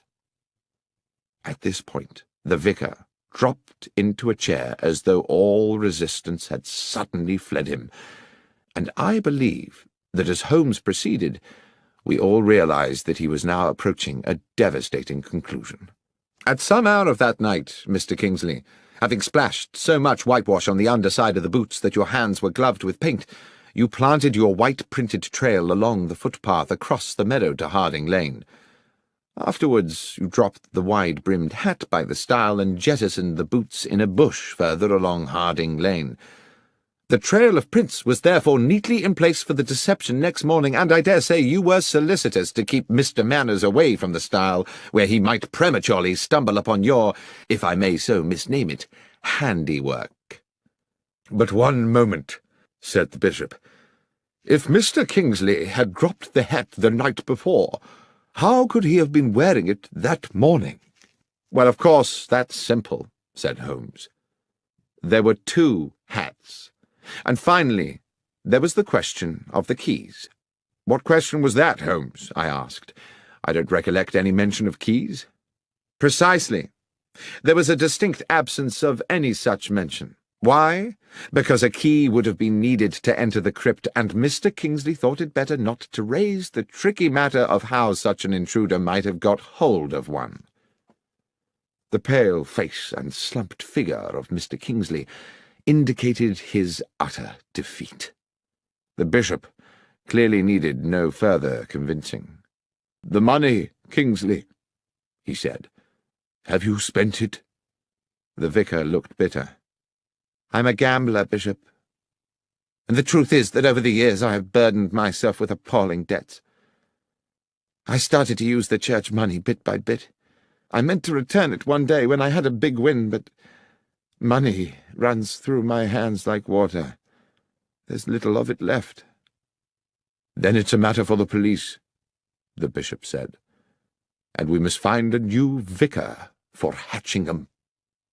I fear that you, Mr. Kingsley, will for many years be the incumbent of a much dingier parish."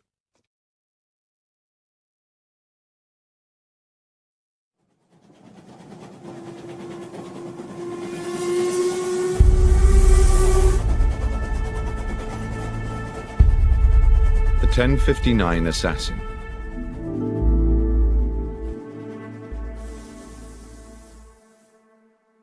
It is now well known that the investigations of my friend and companion Sherlock Holmes, which I have had the privilege to document over the years, represent only a small portion of his life's work.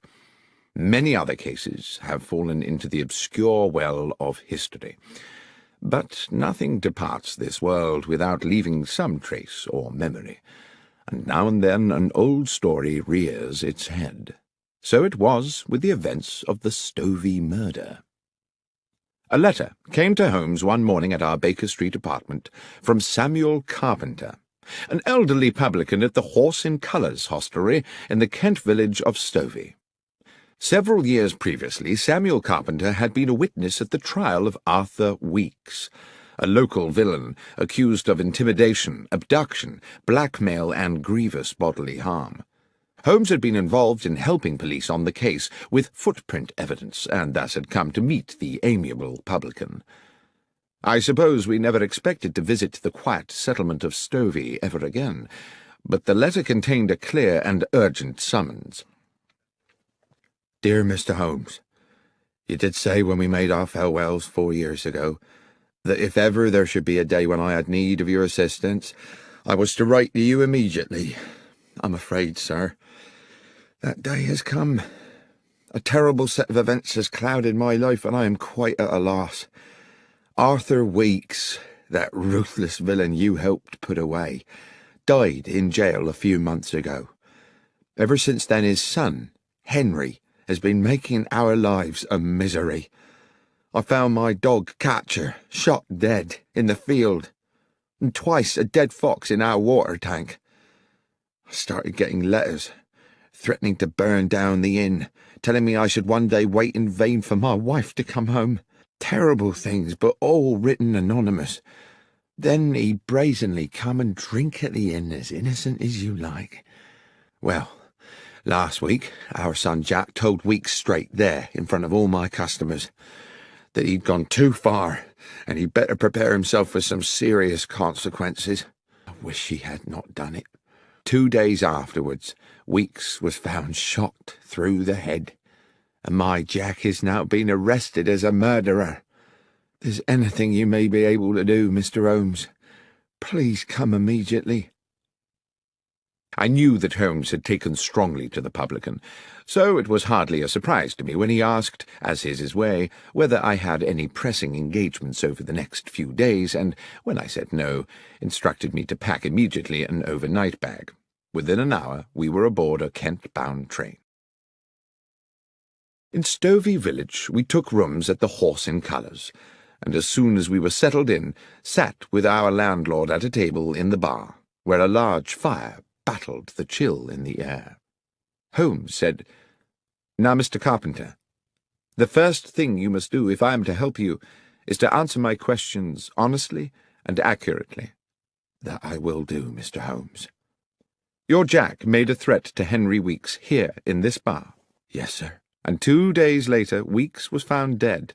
"Dead with a shot through his head, just outside the village where Nightingale Lane crosses the London railway line, and his horse tied up nearby." "And they came to arrest Jack when?" "That very night. But Jack wasn't here, of course." "Wasn't here?" "Jack couldn't have killed him, Mr. Holmes. Jack was already aboard the London train when Weeks was killed. He was off to buy himself a suit for his wedding. I took him to Stovey station myself that evening to catch the 10:59. There weren't a moment when Jack left my sight. I watched him get on that train and waved him off as it left.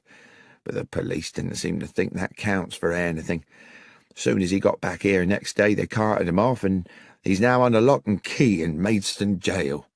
"Well, Mr. Carpenter," said Holmes, "I accept unequivocally that what you are telling me is the truth. But my sense is that this is going to be a very convoluted business, and I must impress on you the need to be patient." When Carpenter had returned to serving his customers, I said quietly to Holmes, "Surely, if what the old chap says is true, the police have no case. Weeks must have had 100 enemies hungry for his blood, with far weaker alibis than Jack Carpenter." "Perhaps so," said Holmes, "but I fear the word of a father in defence of a son is unlikely to be regarded in court as compelling evidence, especially when the police have their minds made up in advance. Watson, I've a suspicion that things may get a lot more obscure before they become clearer. Let's make good use of the afternoon by acquainting ourselves with the details of Henry Weeks' unfortunate end." Our escort to the scene of the crime was a local policeman, Sergeant Berry, a man of stubborn practicality, whose uniform one suspected must have been artfully augmented to accommodate the spectacular rotundity of his belly. He clearly felt he had better things to do than to accompany a consulting detective to the scene of a crime when the culprit was already halfway to the gallows. Walking from Stovey village, we arrived at a spot about 30 yards from a level crossing, where the main London railway line traversed Nightingale Lane. "Dark Hill Crossing. Corpse found here," Sergeant Berry said bluntly. 6 feet from the fence. Victim's horse still tied to the fence. Cause of death, single bullet entering just here." He put a plump finger in the centre of his brow. "Weapon?" "A gun," said the policeman insolently. "I am aware," said Holmes, clearly irritated, "that if a man is killed with a bullet, then the probable source of the missile is a firearm. What I want to know is whether the weapon has been found, or, if not, whether anyone has deduced the type of gun from the type of bullet." "No gun found," said Berry. "As for the bullet, far as I know, it's still at the end of a short tunnel into his skull." "And the horse?" "Oh, I don't think we can pin it on the horse, sir," the policeman said with a smirk. "Sergeant Berry," Holmes was threateningly patient, "are you able to assist me in this investigation, or would it be more convenient to you if I were to apply to my acquaintances at the yard to find me an alternative guide?" The policeman looked suddenly chastened. "Just my joke, Mr. Holmes. Yes, I can take you to the horse, sir, and to the body." We saw the horse first. It had been stabled with the police horses in a yard in the village, a tall brown stallion with rather frightened eyes. When young, it must have been a formidable creature. Now it looked ragged from a lifetime of hard riding. Holmes looked it over carefully. The animal was skittish, seemingly distressed, and tried to pull away when Holmes held its bridle to examine its head. I watched rather nervously as my friend entered the stable bay and walked round the animal, which threatened to jostle him against the walls. Then, when he reached the front of the creature again, Holmes said, "There's a mark here. A sharp wound, can you see?" On the right foreleg, just above the fetlock joint, was a slender but quite noticeable lesion, apparently caused fairly recently. Holmes turned to Berry again. "Was this mark here when the horse was found?" "I believe so." Good. Well, since we seem to be in the business of investigating wounds today, you'd better show us the way to the morgue. Incidentally, Sergeant, how well do you know the accused man? Fairly well, replied the policeman. Do you know whether he has friends, acquaintances, perhaps, of some intimacy? Well, not really that I know of, sir. He was always at his father's public house, and they were ever a close lot. Sergeant Berry stopped. He became instantly animated and businesslike. A gleam came into his eyes, and he said, "Look, there's the mortuary, Mr. Holmes, just after the church. I'll leave you to it, if I may. Just thought of something rather urgent I've got to do." And very briskly, almost running, he disappeared back towards the village. "Strange," I said to Holmes. "What do you think that was about?" "I think," said Holmes, "that I've put an idea into his head. I only hope it doesn't complicate matters." It transpired that a post-mortem on the dead man had been commissioned, but that the police pathologist had only arrived from London that morning, possibly on the same train as Holmes and myself. I knew Professor Yardley a little through my connection with St. Mary's Hospital in Paddington, and he was quite amenable to my assisting him with the matter in hand. He was a conscientious practitioner, and while the cause of death seemed evident, he thoroughly inspected the externalities of the corpse before opening it. The head wound was a clean, almost star-shaped hole, glutted with dried blood. There was no wound on the back of the head, and it was apparent that the bullet had not exited the body. "Notwithstanding that there was no weapon at the scene," Holmes said, "suicide seems out of the question, wouldn't you say? There are no powder burns to the skin, and, besides, the wound is probably too small for a close shot. I'd say the missile came from some distance." The bullet had, it turned out, penetrated the brow and lodged deep in the parietal lobe of the brain, but, as Holmes had suggested, the hole in the skull was small, and there was not the dramatic shattering of bone one might have expected from a close shot. Suicide, Professor Yardley concurred, was not a possibility. "We are certainly looking for a murderer, then," I commented to Holmes as we wandered back towards Stovey. "Well, somebody killed Henry Weeks for certain, Watson. But I have to confess that at this moment I have no idea who it was." "You don't think we might be wrong about Jack Carpenter after all?" "I do hope not, Watson. It would be an appalling tragedy. But then I suppose for one poor soul or another, murder always is." I had hoped that our next port of call would be the Horse in Colours, for an icy wind had blown up, and I was ready for a glass of beer and the comfort of the inn's blazing logs. But Holmes walked us straight to Stovey Station, where, he said, we must make an important call. I steeled myself against the increasing cold as the last light faded from the sky. The station-master at Stovey was Milton Fraser, a man dressed to give the impression of order and precision, his cap fitting perfectly the balding sphere of a small, neat head, and a fine silver pocket-watch peeping from his waistcoat pocket. Holmes, whose own knowledge of the country's railways is second to none, won his confidence easily.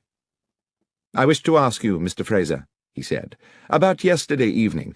There is a late train to London, I believe." "The 10:59, sir." "It was on time?" "It was, as it generally is. Not much traffic on the tracks at that hour." "And do you recall whether any passengers boarded the train at Stovey?" "Of course I do, sir. Young Jack Carpenter." "Just him?" "Yes, sir. His father saw him aboard. I watched the train pull away myself." "And there is no way anyone could have left the train after that?" "Well, not here in the station, no, not without my seeing him."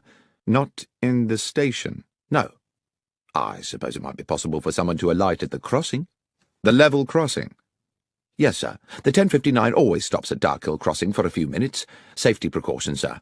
Thornley Bridge over the Stour is considered unsafe for two trains until they finish the repairs, so the 10:59 up train must wait until the 11:04 down has come through." "And this happens every night?" "Can't recollect when it last didn't, sir." "Lastly, Mr. Fraser, can you recall which part of the train Mr. Carpenter boarded?" "Second compartment of the third carriage, sir. I'm quite sure of that." "Thank you, Mr. Fraser. You've been more helpful than you know." "I suppose we now have to consider," I said to my companion back at the Horse in Colours, as I stared into the flames of the fire, "that Jack Carpenter shot Henry Weeks from the stationary train." "We must consider it, certainly," Yet I think it rather unlikely. How would Carpenter have known his intended target was going to be waiting there at the crossing? Then what is the significance of the stopping train? Has it any? I'm beginning to think it has, but I must confess to being currently unsure in what way. Well, let's eat and then sleep on it, I said.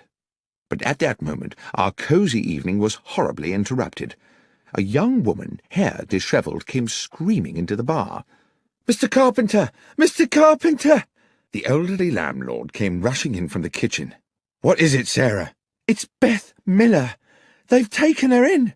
"Who's taken her?" "The police. That Sergeant Berry's arrested her. Says he found a gun." "What's this?" cried Holmes. "Who is Beth Miller?" "Beth is my son Jack's betrothed," Carpenter said. "Their wedding is fixed for next month. Beth's a good and honest young woman and gentle as a lamb. I'll see that blasted policeman." Holmes barred his way and put a hand on his shoulder. "If I'm to help you, Mr. Carpenter," he said, staring hard into the man's wild eyes, "believe me when I say that it will not serve our purposes to be too precipitous. Dr. Watson and I will go straight to the police station and find out what's happening. I beg of you to do nothing before you hear from us." Having received Carpenter's assurances, we made our way out of Stovey to the police station, a thick-walled stone building halfway along to the next village.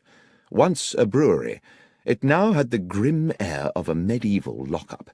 It would not be exaggerating to say that my friend and I received a cool welcome from Sergeant Berry, whose domain this appeared to be. "Yes, sir, I do have a young woman in custody here, and I can confirm that she has been charged on suspicion of murder." "And can you tell me," said Holmes, "how she is supposed to have committed this crime?" "Well, obviously, sir, we don't know all the details yet, but with a bit of imagination, an intelligent person might construe that she had lured Mr. Weeks to Nightingale Lane on some, shall we say, enticing pretext, laying in wait for him, and dispatched him with a bullet as he tethered his horse." "And," said Holmes, "would this same intelligent person construe that Jack Carpenter had a part in this?"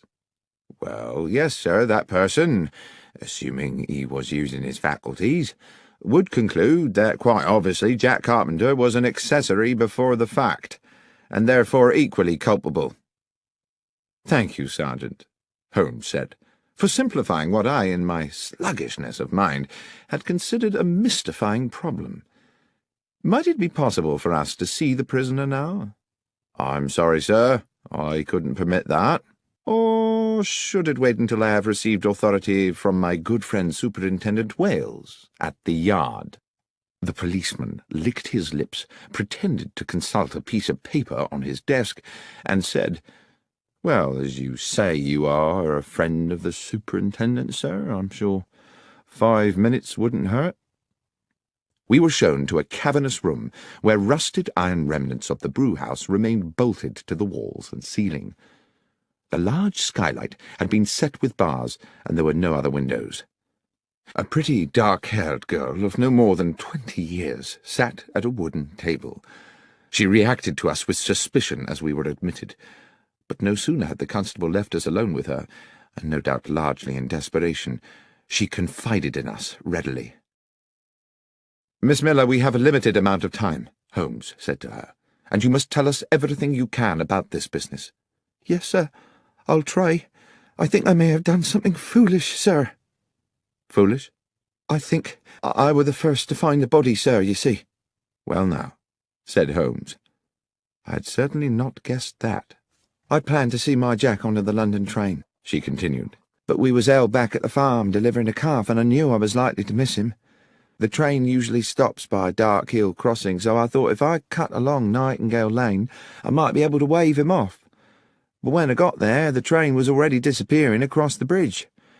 Then, a stone's throw from the track, I saw a horse tied up to the fence, and something on the road beside it.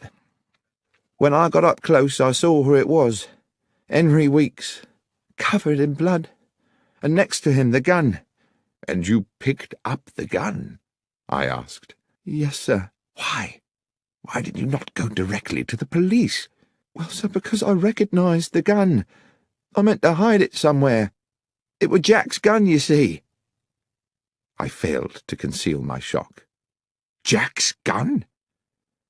"So you took the gun," Holmes said, "because you thought Jack Carpenter might have killed Weeks?" "Yes, sir. That was my fear." "Even though Jack was on the train?" "I didn't know how long Weeks had lain there, sir. It's a lonely place, and he might have been there for hours. So that didn't look good for Jack, departing as he did the very same evening.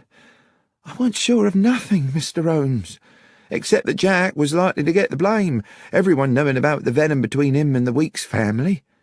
"And what," Holmes said, "did you do with Jack's gun?" "Wrapped it in my shawl, slung it on my shoulder, and took it home to hide it. But I was unlucky. On the way I passed Sergeant Berry. I think he must afterwards have puzzled over my strange burden, for he came today to search the cottage, and that's when I was arrested." "But Holmes," I said, "if the murder weapon was beside the body, doesn't that at least establish Jack's innocence?" "Unfortunately not, Watson. The assumption we had made was that the murder occurred while Jack was on the train. If it happened well before that, I fear that either he or Miss Miller here remain the prima facie suspects." "But I didn't kill Henry Weeks, sir. I swear to God." "I don't believe you did, Miss Miller, but we have to convince the police of that. Be hopeful." But as we walked back along the lane that evening towards Stovey and the horse in colours, Holmes seemed somewhat less certain. "I have little to go on at this moment except instinct, Watson. I do not feel that Jack Carpenter killed Henry Weeks, and I feel even more strongly that that young woman did not do it either. But feelings, I'm afraid, are not evidence. Let's hurry back to the inn and hope the bar is still available to us. Then we can make an assessment of these matters in comfort." The inn was closed to customers when we arrived, but Mr. Carpenter hastily provided us with a bottle of whisky and some bread and cheese. The fire was still glowing bright, and I sat there for a good hour while my friend went away to ask some questions of our host. Eventually, he returned and reclaimed his seat beside the fire. "Can we number the suspects in this case, Watson?" "Well, apart from Jack Carpenter and the girl Beth Miller," I said, dropping my voice, "I suppose Jack's father, our landlord, is another possibility." "Yes. And since we know he saw Jack off onto the train, either he or his son would have needed to commit the murder some time earlier. But how early? I've just spoken to him at length. He assures me, and I believe him, that there are plenty of people prepared to swear that both he and Jack were here all afternoon, and Beth spent the day at farm work. Even so, if the police go ahead and prosecute a case against one or all of them, there's a strong chance a jury might find them guilty, based purely on the assumption that they would at some time have had the opportunity. We are not out of the woods yet, Watson." "I see what you mean." "Our inquiries seem to have stalled, rather." I refilled our glasses from the whisky bottle, and Holmes puffed at his pipe. Then suddenly he said, "The secret is on that train, Watson. I'm sure that's where it is. What time is it?" 20 minutes to 11. "Come along. We might just get there before it leaves." It was an old cart that transported us post-haste along the hold and muddy lanes of Stovey, so that we arrived at the station splattered and not a little shaken. We were, however, in good time to meet the 10:59. Unfortunately for us, the station-master, Mr. Milton Fraser, was again on duty.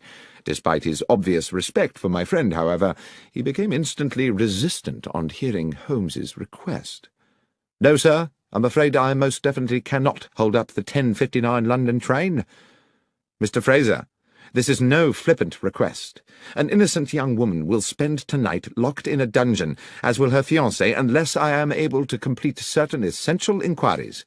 I ask only for 10 minutes. Mr. Holmes, my reputation may be a small thing by the world's standards, but it is very important to me. 10 minutes is a long time to delay a train. But if I can guarantee you that this will not affect your reputation, can you really do that, sir?" "Mr. Fraser, you have my word on it." A long, thoughtful pause. Then, "Very well, Mr. Holmes. I'll do as you ask." When 2 minutes later the great black locomotive hauled its clanking carriages into the station, Mr. Milton Fraser went straight to the footplate and had words with the engineer. A wave to Holmes and myself, who were some way along the platform, told us all was clear, and we boarded the train. Holmes went directly to the second compartment of the third carriage, which contained just one late passenger, an elderly gentleman sitting beside what I saw immediately to be the medical bag of a general practitioner. "If I may interrupt your peace and quiet, sir," Holmes said, and having outlined his reasons, asked, "Were you aboard this train last night?" "I was," said the older man. "I take this train pretty well every night. I'm a medical man with a practice in Newbury and a home in London." "Were you in this same compartment last night?" The elderly physician laughed. "Creature of habit, sir. Same compartment every night." "And do you recollect the young man who, I believe, got onto the train at this station yesterday?" "I do, as a matter of fact. He sat there, right opposite me by the window. Pleasant young man." "Good. Now, sir, the train stopped at Dark Hill Crossing a little way up the line. Do you recall anything unusual about that?" "Oh, it stops there pretty well every night, but, well, I do remember something, as a matter of fact. The train whistled, as it usually does, to see if the down train is close enough to respond.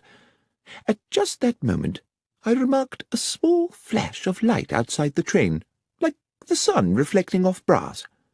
"And the young man," said Holmes. "What was his response?" "He seemed as puzzled as I was. He said he knew the area and couldn't imagine what it could be." "Thank you, Doctor," said Holmes. He led me briskly from the train. "We have just 3 of our 10 minutes left before the train leaves, Watson, but I think it might just be enough." Mr. Fraser was waiting for us on the platform. "All done, sir?" "One final request, Mr. Fraser. Are these the same carriages and in the same order as made up the train last night?"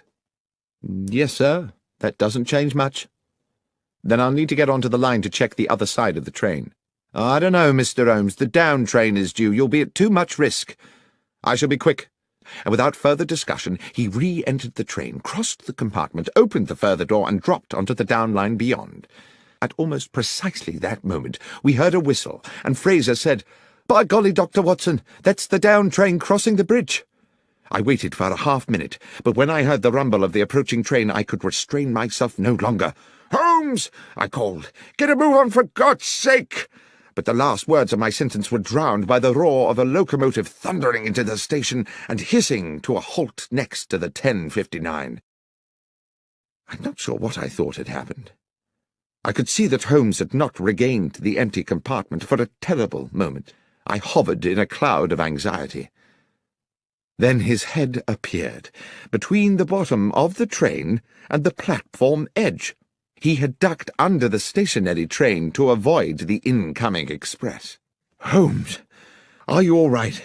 "More than all right, Watson," he said as he clambered back onto the platform. "Especially as I believe I can now name our murderer." He turned to the rather shaken station-master. "The train may leave, Mr. Fraser, but there are conditions. I see there are no facilities for uncoupling a carriage here in Stovey." "Correct, sir. There are no sidings here." "Then I must ask you to travel to London with the train, and to ensure on arrival that the carriage in which the physician gentleman is travelling is impounded at Paddington." "Good Lord, Mr. Holmes, is the doctor a suspect?" "No, Mr. Fraser, but one might say the carriage is." Despite his misgivings, the station-master was heroically compliant, and directly he had arranged for a message to be sent to his own family, he boarded the 10:59, which had now, for one night only, become the 11:25, and the train pulled out of the station on its way to London. "Well, Holmes, I probably don't need to tell you," I said, "that I am completely baffled." "You can be forgiven for that, Watson. It has been a puzzling business." But you do intend to explain to me how a train carriage can be a suspect in a murder case. I will explain everything when we get back to the Horse in Colours. But first I must ensure that Beth Miller is released from that appalling prison and spends tonight in her own bed. It was long past midnight when we sat again in the comfort of the inn. Though I had not been present when Holmes had put his theory before Sergeant Berry at the makeshift jail, he had clearly made a convincing argument, because Beth Miller had been immediately released and sat with us now at the rough-hewn table where Samuel Carpenter, bubbling with the turn in fortune, was proving very liberal with his best ale. So, who was it, Mr. Holmes? Who was the murderer? Well, that's not as simple a question to answer as you might think, said Holmes. The simple answer is that Henry Weeks was the murderer. Do you mean it was suicide? I said. Well, Watson, whatever we call it, there is no doubt that when Henry Weeks fired the gun, it was to murder Jack Carpenter. Around the table, Mr. Carpenter, Beth Miller, and I, all wearing similar baffled expressions, sat staring at Holmes, waiting for him to elucidate. Henry Weeks, Holmes said, went to the spot with the intention of killing young Jack. He knew the train would stop there, and he meant to get a shot at his victim through the carriage window. Things seemed to be going well for him. Jack Carpenter was sitting on the Stovey side of the train, so Weeks would have had a good view of him from the lane. Here is what I believe happened. Weeks took aim, but at the very moment he was about to squeeze the trigger, the train blew its whistle. My guess is that the horse reared up and kicked the butt of the gun, hence that wound on the beast's foreleg. The gun went off. Ah, said I, that flash of light the physician on the train mentioned. Precisely.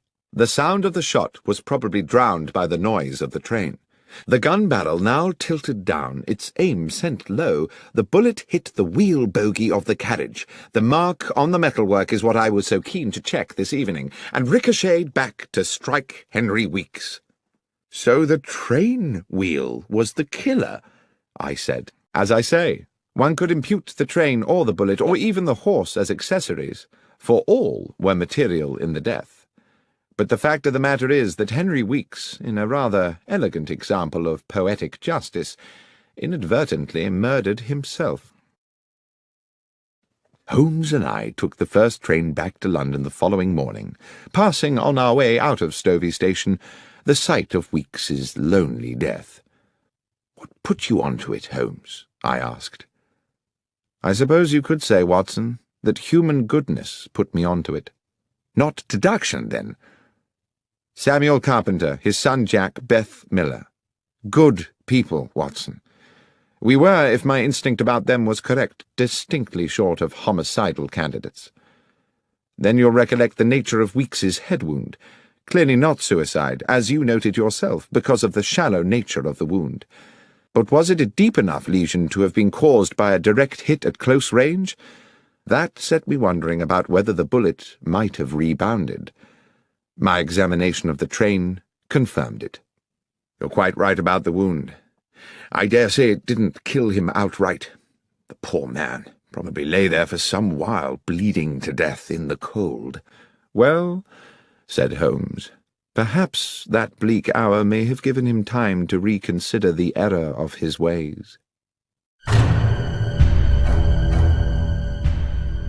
Sherlock Holmes, The Rediscovered Railway Mysteries and Other Stories, was written by John Taylor and read by Benedict Cumberbatch. It was produced by Fiction Factory and is published by BBC Audiobooks.